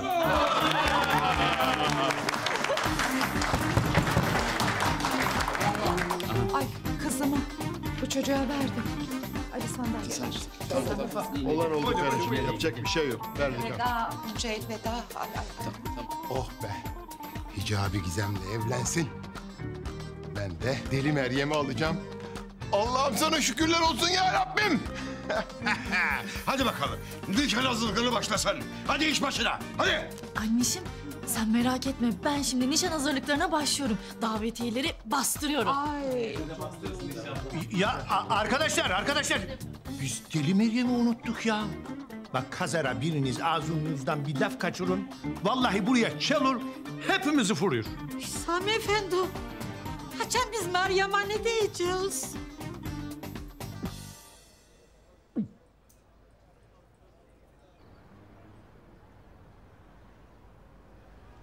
Tamam amirim. Siz hiç merak etmeyin, o iş bizde. Yok, yaptık zaten hazırlıkları. Tamam. Sağ olun. Tamam. Müdür bey tarihi koleksiyon işini halletmiş. Müzenin gösterime kapalı Osmanlı yüzükleri koleksiyonu var. 2 saat sonra bizim evin orada olacak. Onları alacağım ben. Tülin Hanım'la da konuştum. Bir akşam yemeği organizasyonumuz var dedim. Siz babamla şöyle çıkın bir 2 saatliğine. Kızlar burada. Ev bize ait, tamam mı? İyi, süper ortak. Ben de gideyim bir karıcığıma tekmil vereyim. Ya oğlum bir sus lan. Ama demesin sonra kocacığım neden izin almadan gittin diye. Ya Murat yürü be. Ya Zeynep, kış çayını gördün mü? Bulamıyorum. Şu tezgahın altına bir baksana.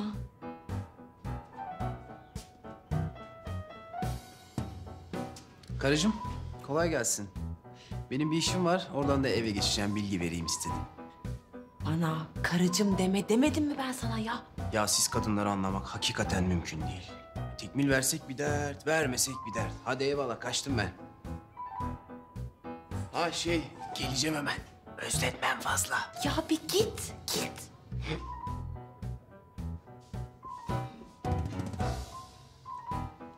Karıcığım mı dedi? Siz ne zaman evlendiniz Zeynepciğim? Ya ne evlenmesi Melis ya, iyi misin? İyi de karıcığım dedi, tekmil vereceğim dedi.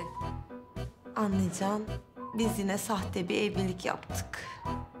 Yine mi? Zaten alışık olduğumuz bir durum. Sen daha önce de mi sahte evlilik yaptın? Ay bu adam kafamı bıraktı bende ya. Sana karıcığım dedi. Galiba sana söylemem gerekiyor şu anda. Melis'ciğim, polis gizli bir operasyon yürütüyor. Emniyet müdürü de benden bu uyuz adamın karısını oynamamı istedi. Ne? Murat, sonunda bizimkileri ikna ettik. Evleniyoruz ya. Harbi mi lan? Vay kardeşim benim be. Zeynepciğim evleniyoruz. Canım, çok sevindim. Hayırlı olsun. Teşekkür ederim. Ne zaman nişan? Yarın. Hepiniz davetlisiniz. Zeynepciğim sen de sakın unutma içerideki kızlara haber ver. Onlar da davetlimiz. Tabii söylerim. Bu kadar çabuk yani. Ya 2 yıldır bekliyoruz. Geç bile kaldık. Sen de haklısın Hicabi. Hayırlı işler de acele etmek lazım. Biz şimdi nişan davetiyelerini hazırlamaya gidiyoruz. Sonra görüşürüz o zaman. Görüşürüz canım. Hadi görüşürüz. Hadi gel. Vay be Akın. Hicabi, sonunda muradına erdine. Darısı bizim başımıza karıcığım. Öpüyorum, kolay gelsin. Ya.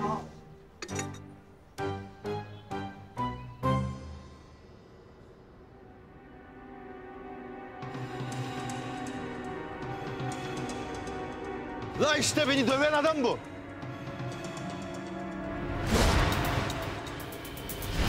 Usta, çek gözlü arkadaşlarını çağırmış. Kim lan bu? Hatırlamıyor musun usta? Sabah dövdün ya bu adamı.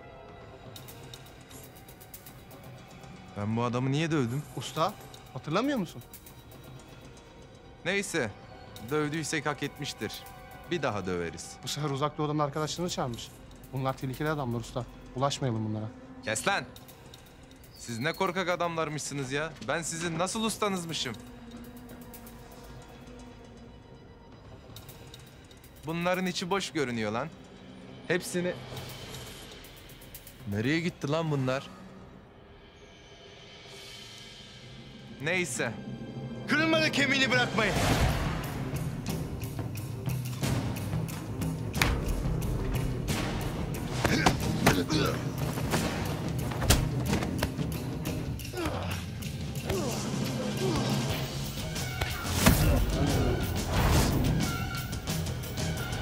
Kemal! Ne halin varsa gör be. İyi de ben Yılmaz'a ne diyeceğim şimdi? Yarabbim ya.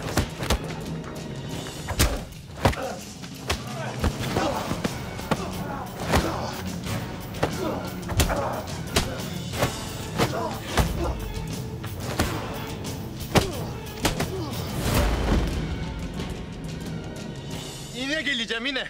Yine geleceğim. Kaç, kaç. Yine gel, yine gel. İyi oldu. Antrenman yapmıyordum bayağıdır. Sen niye benim işime karışıyorsun ya? Hem bir dakika, sen de kimsin? Oho Kemal senin kafa iyice gitmiş ya. Ben Murat Komiser. Abin Yılmaz'ın ortağı. Ha, neyse komiserim. Sen git suçluları yakala. Bir daha benim işime karışma. Hem ben bunları zaten döverdim. Hı, döverdi. Görmüyor musun? Her biri kendi stilinin ustasıydı. Yemişim onların stilini. Onların uzak doğu stili varsa bizde de Osmanlı stili var. Hadi görüşürüz. Ulan suç ben. Bırak ne hali varsa görsün ya. Davşan.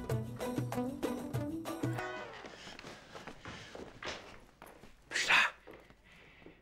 Deli Meryem nerededir kızım? Nerededir? Mutfakta ne oldu ki? Neler olmadı ki? Biz Hicabi'yi Gizem'e verdik. Ne? Sami Efendi, sen ne diyorsun? Biz Hicabi'yi Gizem'e vermedik. Gizem'i Hicabi'ye aldık. Ne? Şşt, bağırma kızım. Duyacak Meryem. Bir dakika, Gizem'i ailesinden istediniz mi? Ya sen ne diyorsun? Yarın nişan var. Nişan mı? Kızım bağırma daha duyacak deli Meryem. Bir dakika, ama abim muradına erdi yani sonunda öyle mi anne? İyi bir şey bu. Bak şimdi sen sakın bunu Meryem'e çaktırma. Çaktırmam. Biz zamanla alıştıra ona söyleyeceğiz. Zamanı gelince derken yani nişan yarınmış zaten. Ya niye saçmalıyorsun benim kafamı karıştırıyorsun ya? Niye hep böyle yapıyorsun sen ya? Bir şey demedim. Ya evet. Evet. Hadi neredesiniz siz? Lahana çorbası yapmıştım. Meryemciğim, biz senin çorbanı akşama içelim ha. Camiye gidecek de. Cami? Ya ben de bugün gelmek isterdim ama biraz rahatsızım. Bugün dinleneceğim ben. Huy, benim yeğenim hasta olmuştu ha. Ha sen yatasın dinlenesin kızım. Hiç bugün dışarı çıkmayasın ha. Ne bugünü teyzeciğim? Bir saat yatıp kalkacağım da. Meryem kızım bana kalırsa sen bu hafta hiç çıkma dışarıya. Abartmayın. Uy kızım senin betin benzin de solmuştur ha. Uy sen çok hastasın. Yatmalısın sen dinlenmelisin. Hadi sen yat. Büşra biz camiye geç kalmayalım kızım hadi. Hadi Sami Efendi sen yat yavrum yat hadi Şöyle yat. yatıyorum aşağıda. Yat.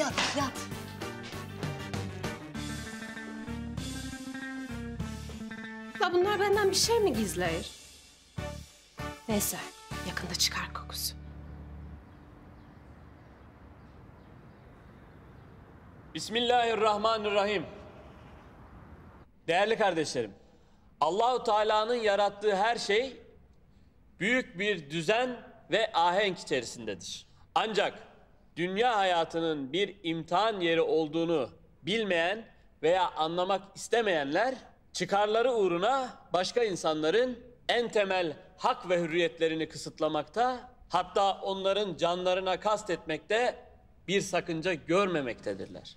Tüm insanlık için bir kurtuluş vesilesi olan yüce dinimiz İslamiyet ise, Müslümanın Müslümana can ve malını dokunulmaz kıldığı gibi, Müslüman olmayanların da hakkını garanti altına almıştır. Değerli kardeşlerim, Cenab-ı Hak kutsal kitabında şöyle buyurur: Ey iman edenler!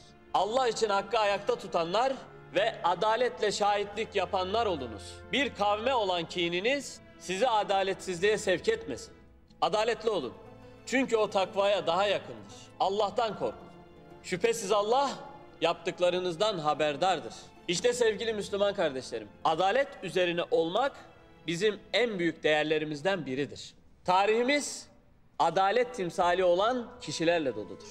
Yeryüzünde Müslümanlar içerisinde adalet denince ilk akla gelen, elbette Peygamberimizin de kendisine uygun gördüğü, haklıyı haksızdan ayıran, Faruk sıfatıyla bilinen 4 büyük İslam halifesinden biri olan Hazreti Ömer'dir. Bugün anlatacağım olay, Hazreti Ömer'in adalet anlayışını ve Peygamberimizin ona layık gördüğü bu sıfatı ne kadar da hak ettiğini gözler önüne sermektedir. Hazreti Ömer'in halifeliği sırasında Şam'da vali olarak sahabeden Sa'd bin Ebi Vakkas Hazretleri bulunuyordu. Vali şehirdeki bir camiyi genişletmek amacıyla caminin etrafındaki tüm arsaları ücreti karşılığında kamulaştırma kararı almıştı. Bir Yahudi ise kendi arazisini değerinden fazla ödeseler dahi vermemekte ısrar ediyordu. Bunun üzerine vali arsaya el koyup bedelini adama gönderir. Arsasını geri almak için çareler arayan Yahudi derdini bir Müslümana anlattığında Müslüman da ona Medine'ye git, Halife Ömer'i bul. O çok adildir. Şüphesiz ki o senin hakkını da korur diye nasihatte bulunur. Bunun üzerine Yahudi Medine'ye gelir. Kıl çadırının altında sert sedirlerde oturan Hazreti Ömer'i görür. Şam'daki devlet yöneticilerinin kaldığı yerle kıyaslayınca koca İslam devletinin halifesinin bu kadar sade bir hayat sürdüğünü görünce şaşırır. Sorunun çözüleceğinden şüphe etse de başka da çaresi olmadığı için Hazreti Ömer'e derdini anlatır. Yahudi'yi dikkatle dinleyen Hazreti Ömer hemen elinin altında bulunan bir deri yahut kemik parçasına tek cümlelik bir şey yazar. Ben Nuşirevan'dan daha az adil değilim. Ne olduğunu anlayamadığı bu cümlenin vali üzerinde hiçbir etki uyandırmayacağı ümitsizliğiyle Şam'a dönen Yahudi son bir kez şansını denemek için Hazreti Ömer'in yazdığı yazıyı Şam valisine arz eder. Tek cümlelik yazıyı okuyan Sa'd bin Ebi Vakkas kendisini tutamayarak gözyaşlarına boğulur ve derhal arsasının Yahudi'ye iade edilmesini emreder. Kendisine bedel olarak ödenen ücret de geri alınmayacaktır. Yahudi bu olanlara bir anlam veremez. Şam valisi sakinleştiğinde biraz da çekinerek bu büyük sahabeye ne olduğunu sorar. Büyük halifenin büyük valisi gözlerinden yaşlar gelerek durumu tane tane anlatmaya başlar. Ben ve Halife Ömer henüz İslamiyetle şereflenmeden önce ticaret amacıyla yanımızda develerle Mekke'den İran'a gitmiştik. Orada bir takım oyunlar oynayan gençleri seyre daldığımız bir sırada birileri gelip zorla develerimize ve ticaret mallarımıza el koydular. Biz ne yapacağımızı bilmez bir halde yanımızda olan bir miktar para ile bir handa kalıp develerimizi tekrar nasıl bulacağız diye düşünüyordum. Bu sırada kaldığımız hanın sahibine durumu anlattık. O da bize Kral Nuşirevan falanca bir yerde falanca bir zamanda halkın şikayetlerini ve sorunlarını dinler. O güne kadar bekleyin ve krala derdinizi anlatın. Şüphesiz ki o çok adildir dedi. Biz de adamın söylediği günü bekleyip Kral Nuşirevan'ın yanındaki tercümanı aracılığıyla durumumuzu anlattık. Kral o anda bize birer kese altın verip gönderdi. Ancak bizim istediğimiz develerimizdi. Ümitsiz bir şekilde tekrar kaldığımız hana döndüğümüzde hancı develerimizi alanların kimler olduğunu sordu. Biz de eşkallerini tarif ettik. Bunun üzerine hancı bize demek hırsızlık eden kendi evladı olunca adalet ortadan kalkıyormuş dedi. Bize bir hafta daha İran'da kalmamızı, bu sefer tercüman olarak bizzat kendisinin bizimle geleceğini bize söyledi. kralın halk ile buluşma günü geldiğinde hancının tercümanlığıyla tekrar kralın huzuruna çıkıp durumumuzu arz ettik. Bu sefer 2'şer kese altın veren Nuşirevan sorunumuzun çözüleceğini ve develerimizin de bize iade edileceğini söylemişti. Bununla beraber şehirden çıkarken birimizin doğu kapısından, birimizin batı kapısından çıkmasını hancı aracılığıyla bize söylemişti.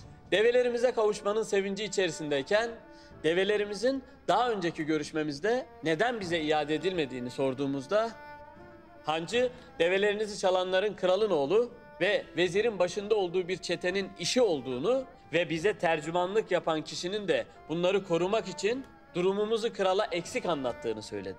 Ancak kralın neden ikimizin de ayrı kapılardan çıkmamızı istediği hakkında o da biz de bir şey bilmiyordu. Ertesi sabah ben doğu kapısından, Ömer ise batı kapısından şehri terk etmek üzere hareketlendik. Ancak çıktığım kapının üzerinde 2 kişinin dar ağacında idam edildiğini gördüm. Halk da orada toplanmış bunları seyrediyordu. Orada bulunanlara bunların kim olduğunu sordum. Bunlardan biri Kral Nuşirevan'ın oğlu, diğeri ise veziriydi. Ömer'in çıktığı kapıda ise durumu krala yanlış arz eden tercüman asılmış idi. İşte halife bu getirdiğin cümleyle, yani ben Nuşirevan'dan daha az adil değilim diyerek kendi adaletinin Müslüman dahi olmayan bir adamdan daha az olmayacağını bana söylemek istiyordu. Arsan da toprağın da senindir. Kusurumuzu bağışla. Hakkını da helal et. Sa'd bin Ebu Vakkas Hazretleri başlarından geçenleri anlatmayı bitirdikten sonra Yahudi de dinlediklerinin etkisi altında kalmıştı. Arsasını cami için hibe ederek Müslüman olmuştu. İşte sevgili Müslüman kardeşlerim, insanlar arasında adalet ile hükmetmek İslam'ın en büyük koşuludur. Cenab-ı Hakk'ın buyurduğu gibi insanlara zulmedenlere ve yeryüzünde zorbalık yapanlara yol yoktur. Onlara elem dolu azap vardır. Yüce Rabbimiz bütün Müslümanlara Hazreti Ömer'in adalet duygusunu örnek almayı nasip eylesin inşallah. Amin. Yüce Rabbimiz bizi adaletten hiç sapmayan kullarından eylesin inşallah. Amin. Allah bizleri hakkı üstün tutan, adalet ile hükmeden salih kullarından eylesin. Amin. Hicabi, ben bu nişan davetiyelerimizin hepsini bütün mahalleye dağıtacağım. Tamam canımın içi. Bak o deli Meryem'e bulaşma sakın ha. Silah çekip duruyor Allah muhafaza. Saçmalama Hicabi, ne işim olur benim onunla? Tamam o zaman. Ben de elimdekileri aşağı mahalleye dağıtayım. Akşam görüşürüz. Hadi.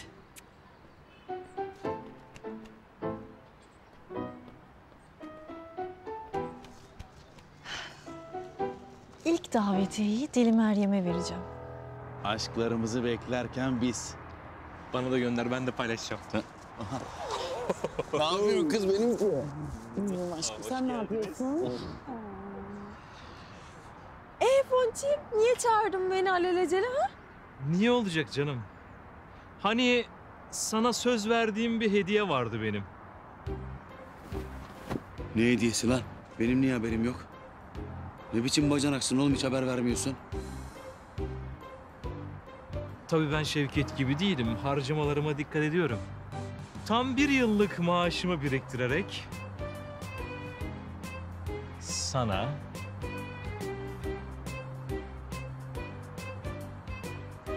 yüzük aldım hayatım. Ay! Çok teşekkür ederim Ponçik. Çok yakıştı kız. Allah. Evet, çok yakıştı. Benim yüzüğüm nerede Şevketciğim? Hayatım, Şevket gerekli açıklamaları yapsın. Biz gidelim. Hadi gidelim. Hoşça kal ortaya. Dur neyse ben de... Sen gel böyle. Sana benim yüzüğüm nerede dedim Şevket. Aşkım ben böyle maddi şeyleri sevmem ki. Aşk dediğin manevi bir şeydir. Yüzüğe ne gerek var? Benim o saf kardeşime bile o yüzük alınıyorsa eğer... ...o Semih'in aldığının 100 katını alacaksın Şevket. 100 katı mı? Yoksa yüzümü bile göremezsin. Tamam?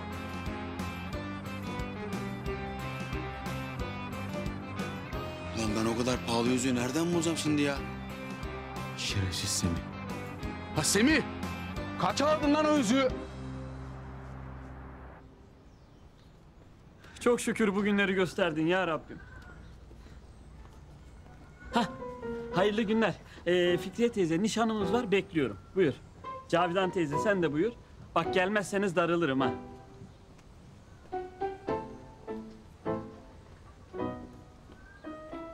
Hah, Mustafa amca buyur. Nişanımız var, bekliyorum.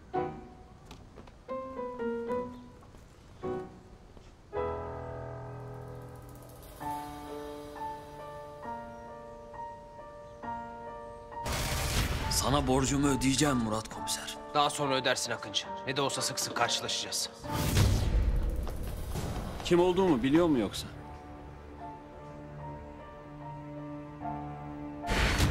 Akıncı! Ne haber, nasılsın?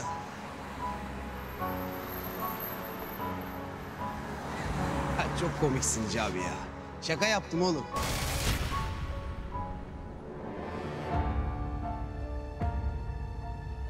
Biliyorsa bana neden yardım ediyor? Tek sebep benim iyi bir insan olduğumu düşünmesi olamaz.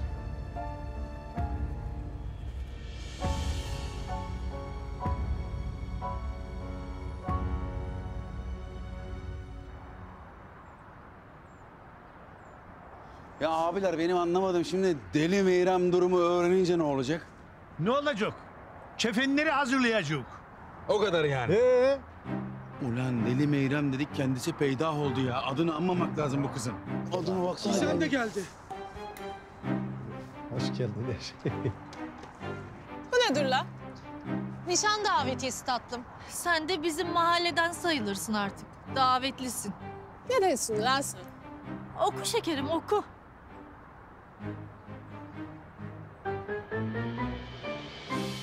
Kızımız Gizem ile oğlumuz Hicabi'nin nişanında sizleri de aramızda görmekten mutluluk duyarız.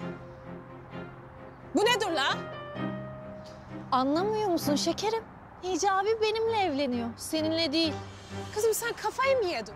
Benim olduğum yerde Hicabi ile evlenemez. Hicabi bana yazmış yaradan.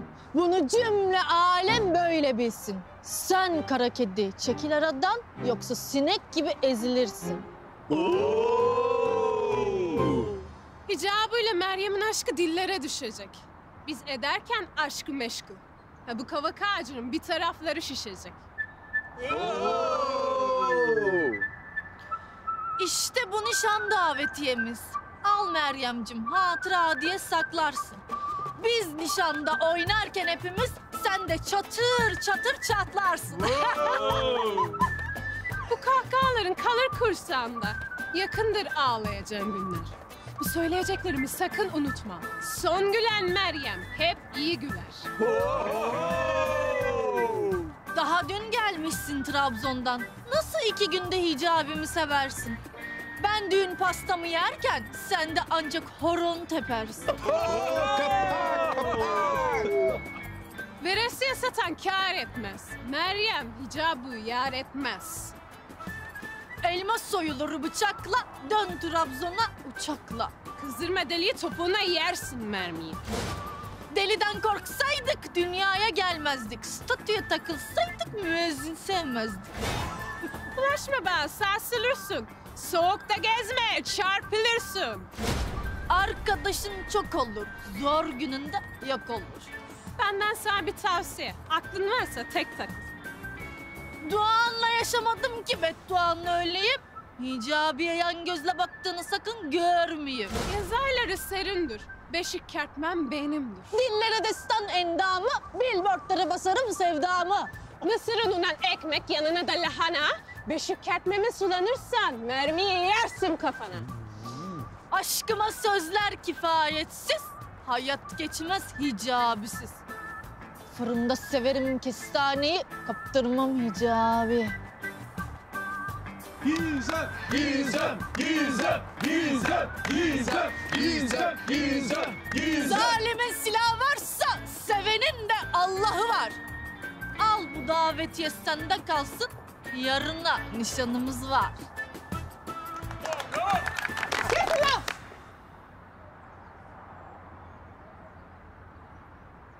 Enişteciğim bir bakar mısınız?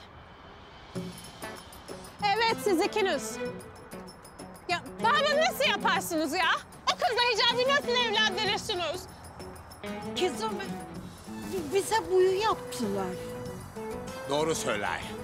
Ben hala etkisi altındayım. Tavla büyüsü yaptılar. Benim adım Meryem'se ben o nişanı bozarım. Size sakın o nişana gideyim demeyin.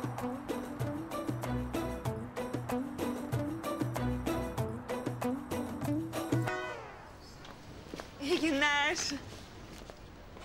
Merhaba Murat Bey. Merhaba Didem. Ya terzide ufak bir işim vardı, onu hallettim ben. İyi yapmışsın. Ben de sizi arayacaktım. Ya kusura bakmayın, bugün toplantınızı böldüm böyle. Sizi de zor durumda bıraktım. Ha, asıl siz kusura bakmayın ya. Size ayıp ettim. Ya olur mu öyle şey? Ben sizin seve seve yönetici asistanınız olurum. Yok yok, estağfurullah. Ben o an öyle söylemek zorunda kaldım. Kusura bakmayın tekrar. Burası Murat Macit Bey'in yaşadığı mahalleymiş. Ama önce şu mahalleliye bir soralım bakalım. Bu Murat Macit Bey nasıl biriymiş? Evet kocacığım. En önemlisi karısına sadık biri mi? Bunu öğrenmemiz lazım. Ah! Murat Macit Bey değil mi o ya? Ta kendisi. Yanındaki de yönetici asistanı. Çok naifsiniz ama benim size kendimi affettirmem lazım. Ben bunu biliyorum. O yüzden bana gelin, size bir yorgunluk kahvesi yapayım. Hem dinlenin hem de benim de içim rahatlasın. Ya bu nazik teklifinizi reddetmek istemez. O zaman gidiyoruz. Gidelim hadi. Takip edelim bence. Bence de edelim. Hay Allah.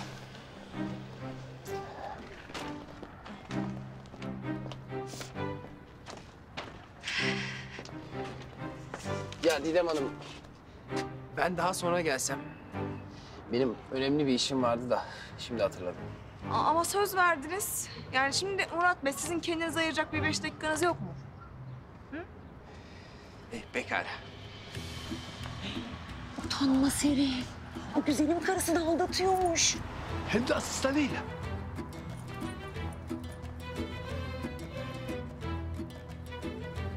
Bir de biz bu adama Bizans kraliçesinin yüzüğünü verecektik Rıfkı. Bizi kandırdığı için bu adama haddini bildirmeliyiz. Aa, inanmıyorum ya. Murat yine Didem'in evine girdi. Yani bu kadar olaydan sonra pes artık.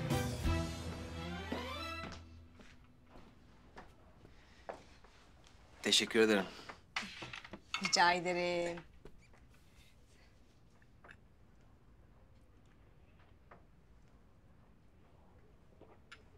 Aa, çok lezzetli olmuş. Elinize sağlık. Afiyet olsun.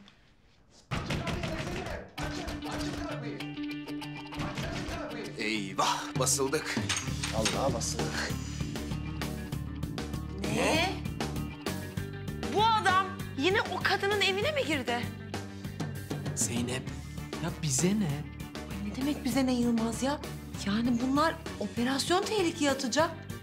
Ya o kaçakçı çift onları beraber görürse? Hı? Nereden görecek Allah aşkına Zeynep? Nurhayat, benim çantamla montumu getirsene şuradan. Ya sen ciddi misin ya? Alsınlar derslerini.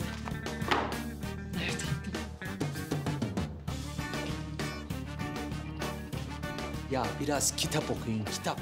Bırakın bu dedikoduyu. Magazinciler gibisiniz ya. Bu da geliyor, gidiyor, bize çatıyor ya. Şamara olanına döndük vallahi. Çekil, çekil. Reziller. Ne yapıyorsunuz siz ya? Utan, utan. Hem karını aldatıyorsun hem Bizans kraliçesine yüzüğünü istiyorsun. Suna Hanım, Rıfkı Bey. Gerçekten büyük bir yanlış anlaşılma var. Ben karımı aldatmıyorum. Ayrıca onu çok seviyorum. Murat Bey, sizin karınız mı var? Nidem, şu anda durumlar çok karışık. Tamam mı? Ben sana daha sonra anlatacağım. Bir de benim adım Macit. Macit. Şuna bak. Karısını aldattığı kadına bile yalan söylemiş. Metrese evli olduğunu bile bilmiyor. Kim bilir ne hayallerle kandırmıştır bu zavallı kızı Rıfkı. Ya Suna Hanım, neden böyle yapıyorsunuz ki? Ben karımı aldatmıyorum. Sus. Pis yalancı. Bu kadın ne peki? Didem Hanım, asistanım. Zeynep ne yapıyor? burada ne işi var? Operasyon mahvoldu ya.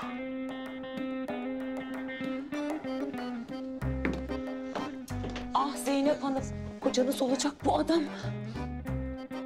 Sizi asistanıyla aldatıyormuş. Suna Hanım, gerçekten çok büyük bir yanlış anlaşılma var burada.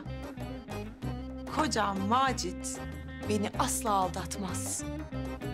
Kızım, kör müsün? Şu kadını görmüyor musun? Suna Hanım. Didem. O benim kız kardeşim Suna Hanım. Ne? Bir de baldızıyla aldatıyormuş. Sana. Ya biz bu adama nasıl da güvendik ya? Bir saniye. Hala çok büyük bir yanlış anlaşılma var. Kocam Macit, kız kardeşim Didem'le ailevi bir sorun konuşuyordu. Ailevi sorun derken?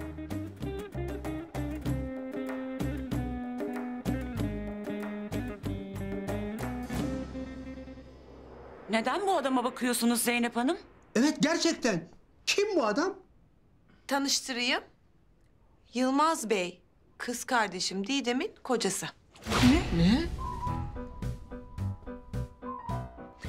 Yılmaz Bey ve kardeşim Didem evlilikleriyle ilgili sorunlar yaşıyorlardı. Kocam ve ben de bu sorunları çözmek için buraya geldik. Ay öyle mi? Ay çok mahcup oldum ben Macit Bey. Ya Suna Hanım, öyle tabii. Biz aile kurumuna önem veririz. Değil mi bacanak? Tabii. O zaman akşama Didem Hanım'la Yılmaz Bey de yemeğe gelsin. Hay, siz nasıl isterseniz. Tamam. Hadi akşama yemekte görüşürüz. Hadi gidelim. Görüşmek üzere. Görüşürüz. Oh. Vallahi yırttık. Senin burada ne işin var ha? Niye geldin buraya? Yani operasyonu tehlikeye atacaktın. Ya Didem Hanım, lütfen kusura bakmayın. Siz de böyle bir zor durumun içine soktuk ya. Siz ne işinden bahsediyorsunuz Yılmaz Bey? Ben hiçbir şey anlamıyorum ama ben sizin nereden karınız oluyorum onu hiç anlayamadım yani. Tatlım, sen Yılmaz Bey'den daha iyisini mi bulacaksın?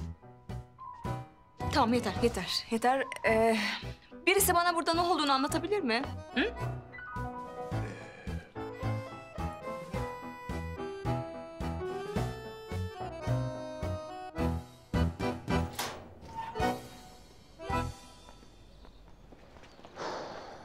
Bu Osmanlı yüzük koleksiyonu malikaneye gelmiş. Ben gideyim üst kata kurayım, sen de gelirsin. Tamam? İyi tamam ortak. Hadi görüşürüz.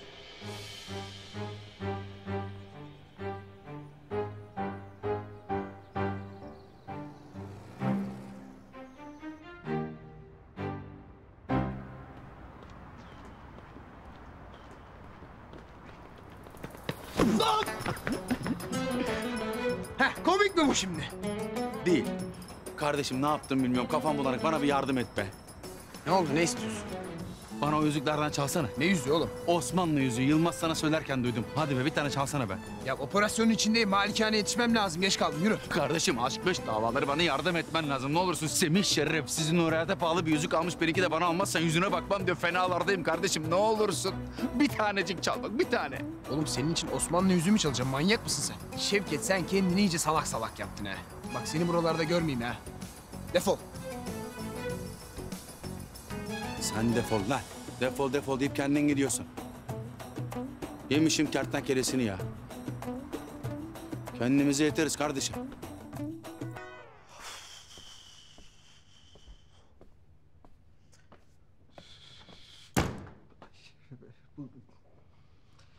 Didem Hanım ya kusura bakmayın, siz de böyle akşam zora sokuyoruz. Murat Bey rica etmeseydi bu yemeğe katılmam mümkün değildi Yılmaz Bey. Teşekkür ederim Didem Hanım. Emniyet teşkilatımız size minnettar kalacak. Teşekkür ederim Murat Bey. Ama keşke sizin karınızı ben oynasaydım. Yani tarz olarak birbirimize benziyoruz. Daha çok yakışıyoruz.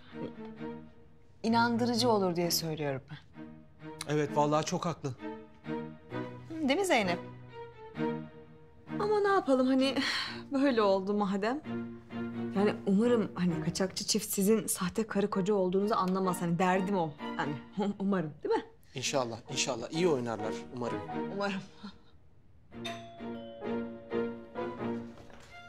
İşte geldiler.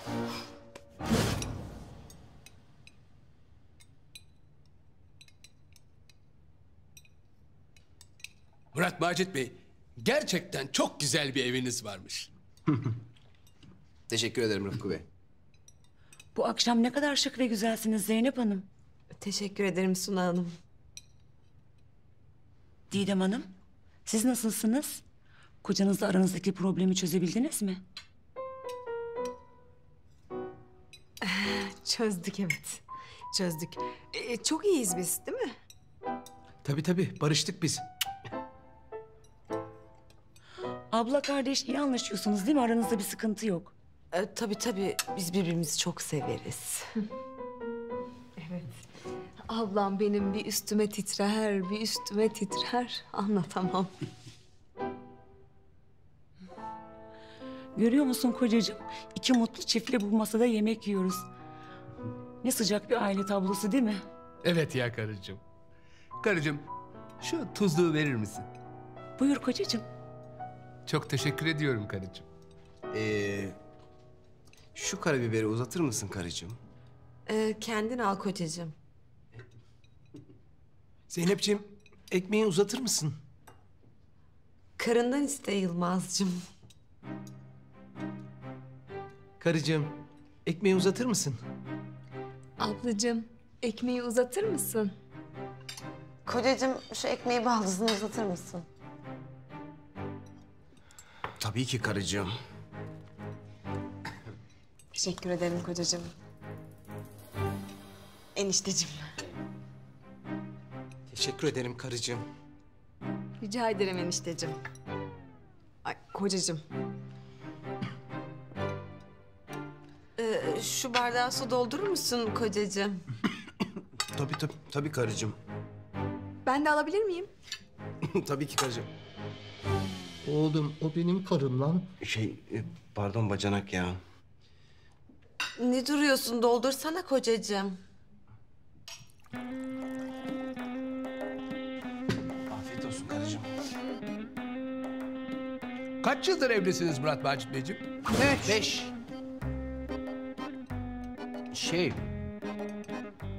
Yani 5 yıldır tanışıyoruz fakat 3 yıldır evliyiz Macit Bey. Çocuk yapmayı düşünüyor musunuz? Evet. Hayır. Aslında şimdilik düşünmüyoruz ama önümüzdeki yıl düşünüyoruz. Buna evet. Peki nasıl tanıştınız? Lisede. Üniversitede...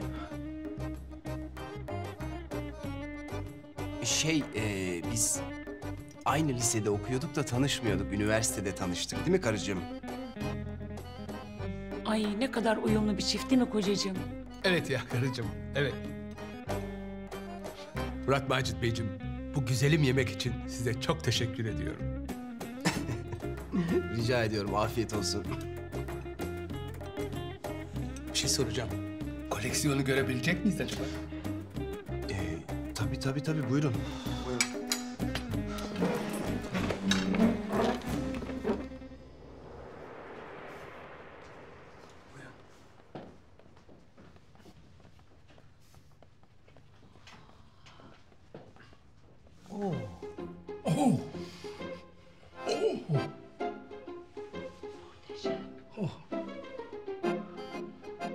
Gerçekten çok nadide parçalar bunlar. Evet. Sizdeki Bizans kraliçesi yüzüğü kadar olmasa da her biri değerli parçalar. Fakat sizin yüzüğünüzü de alırsak eğer koleksiyonumuzu tamamlamış olacağız. Tabii. Anlaşırsak neden olmasın? Tabii, neden olmasın? Murat Bey, piyano mu çalıyorsunuz siz? Evet, biraz çalıyorum. Niye yalan söylüyorsun oğlum? Nereden bileceksin lan piyano çalmayı sen? Ya bir sus. Bizim için bir şeyler çalar mısınız? Tabii ki çalarım.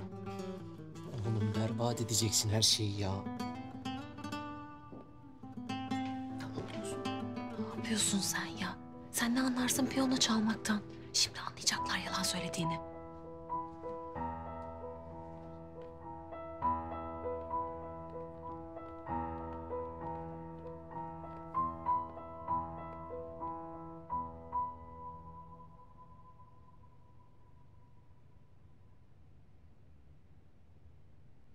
Bu parçayı senin için çalacağım karıcığım.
Murat Macit Bey, Zeynep Hanım.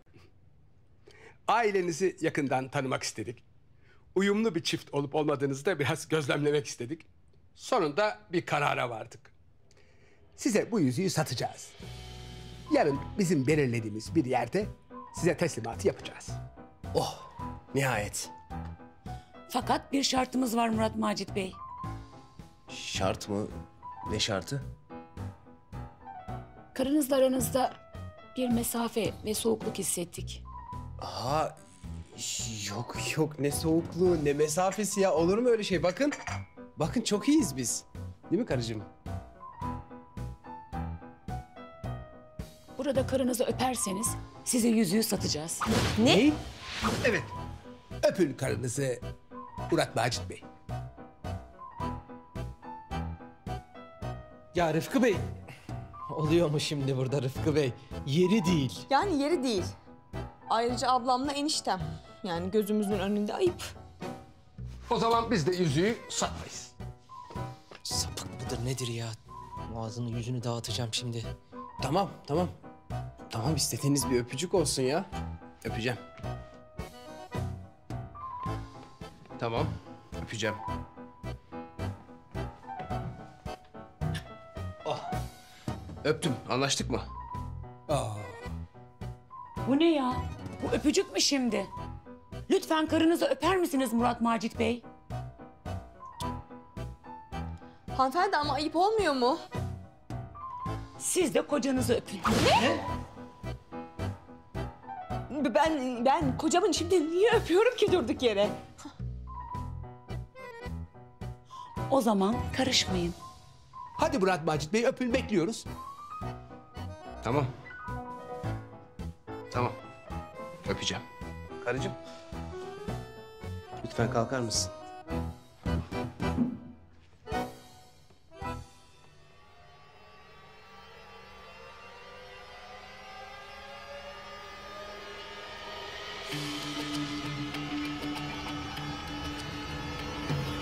Öpme lan kızı!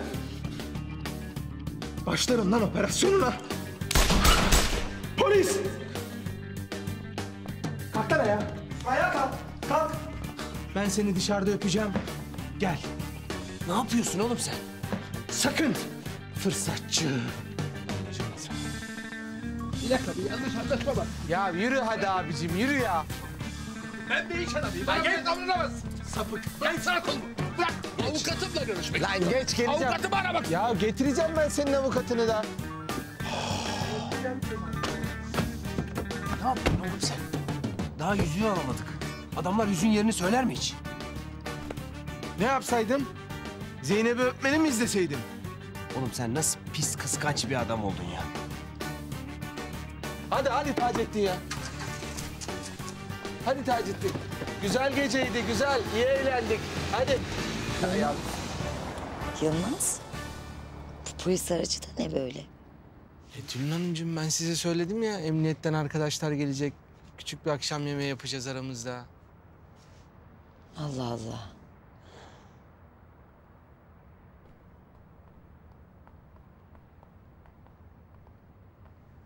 Yürü lan gidelim, içeriği çok dağıttık şimdi. Koleksiyon.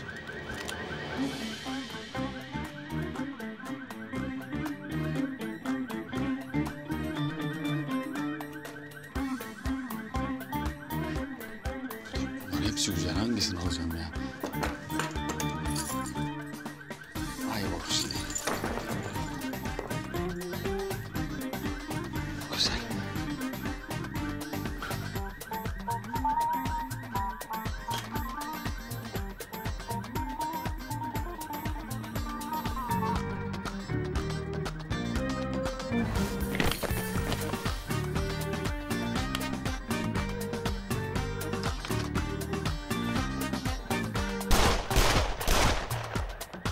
Çekil.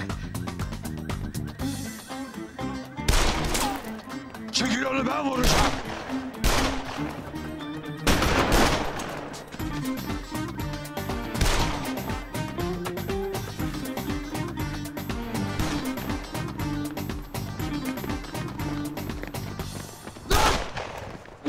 Ulan yeter!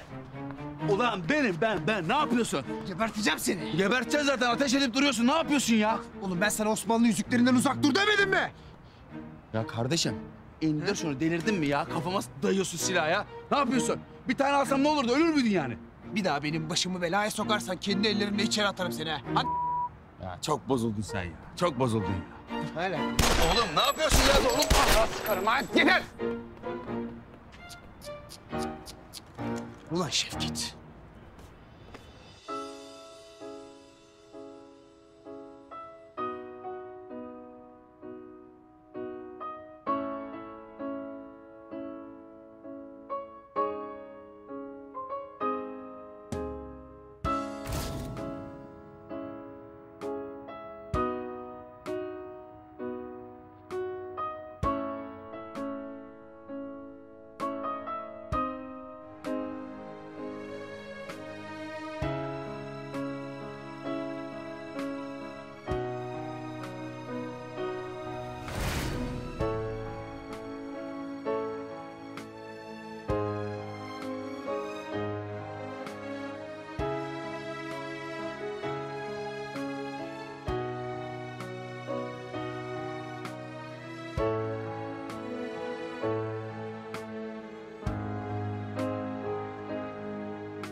Bu adam niye o parçayı çaldı ki?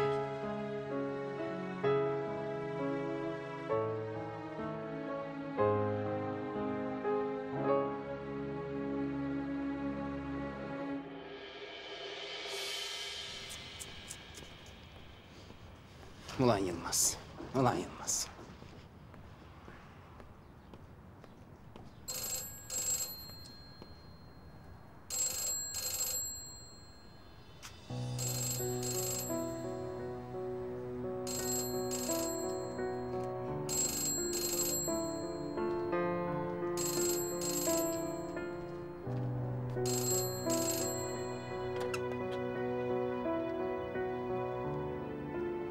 Akıncı'nın kimliğini öğrenebildin mi?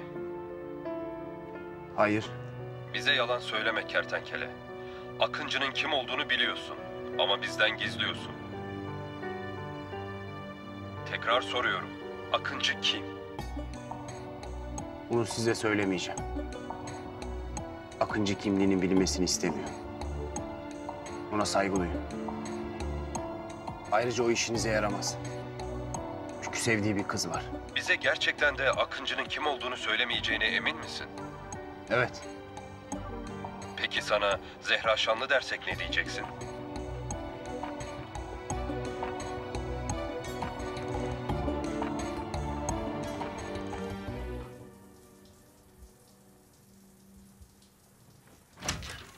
Kapıyı çaldım.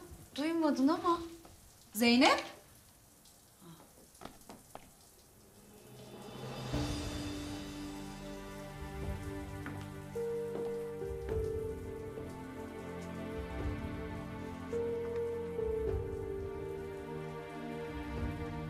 Zeynep'in yatağında kertenkelenin fotoğrafı ne arıyor? Zehra'nın bununla ne ilgisi var?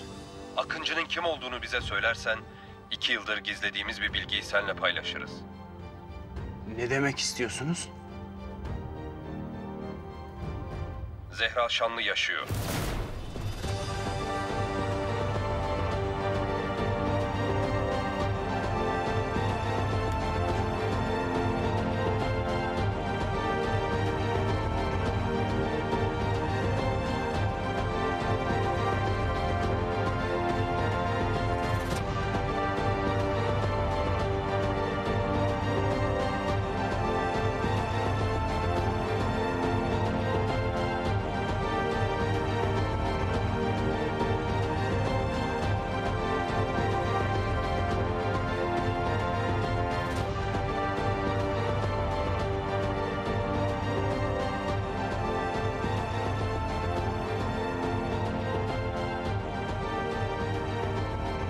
Bu fotoğrafın sende ne işi var?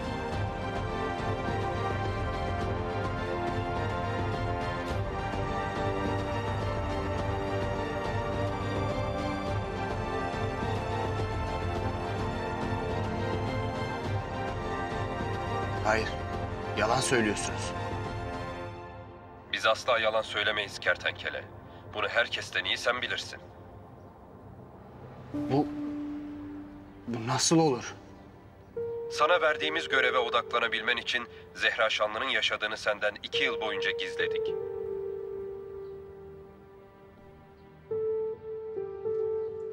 Bunu bana nasıl yaparsınız? Neden? Kertenkele, bize Akıncı'nın kim olduğunu söylersen sana Zehra Şanlı'ya nasıl ulaşacağını söyleriz.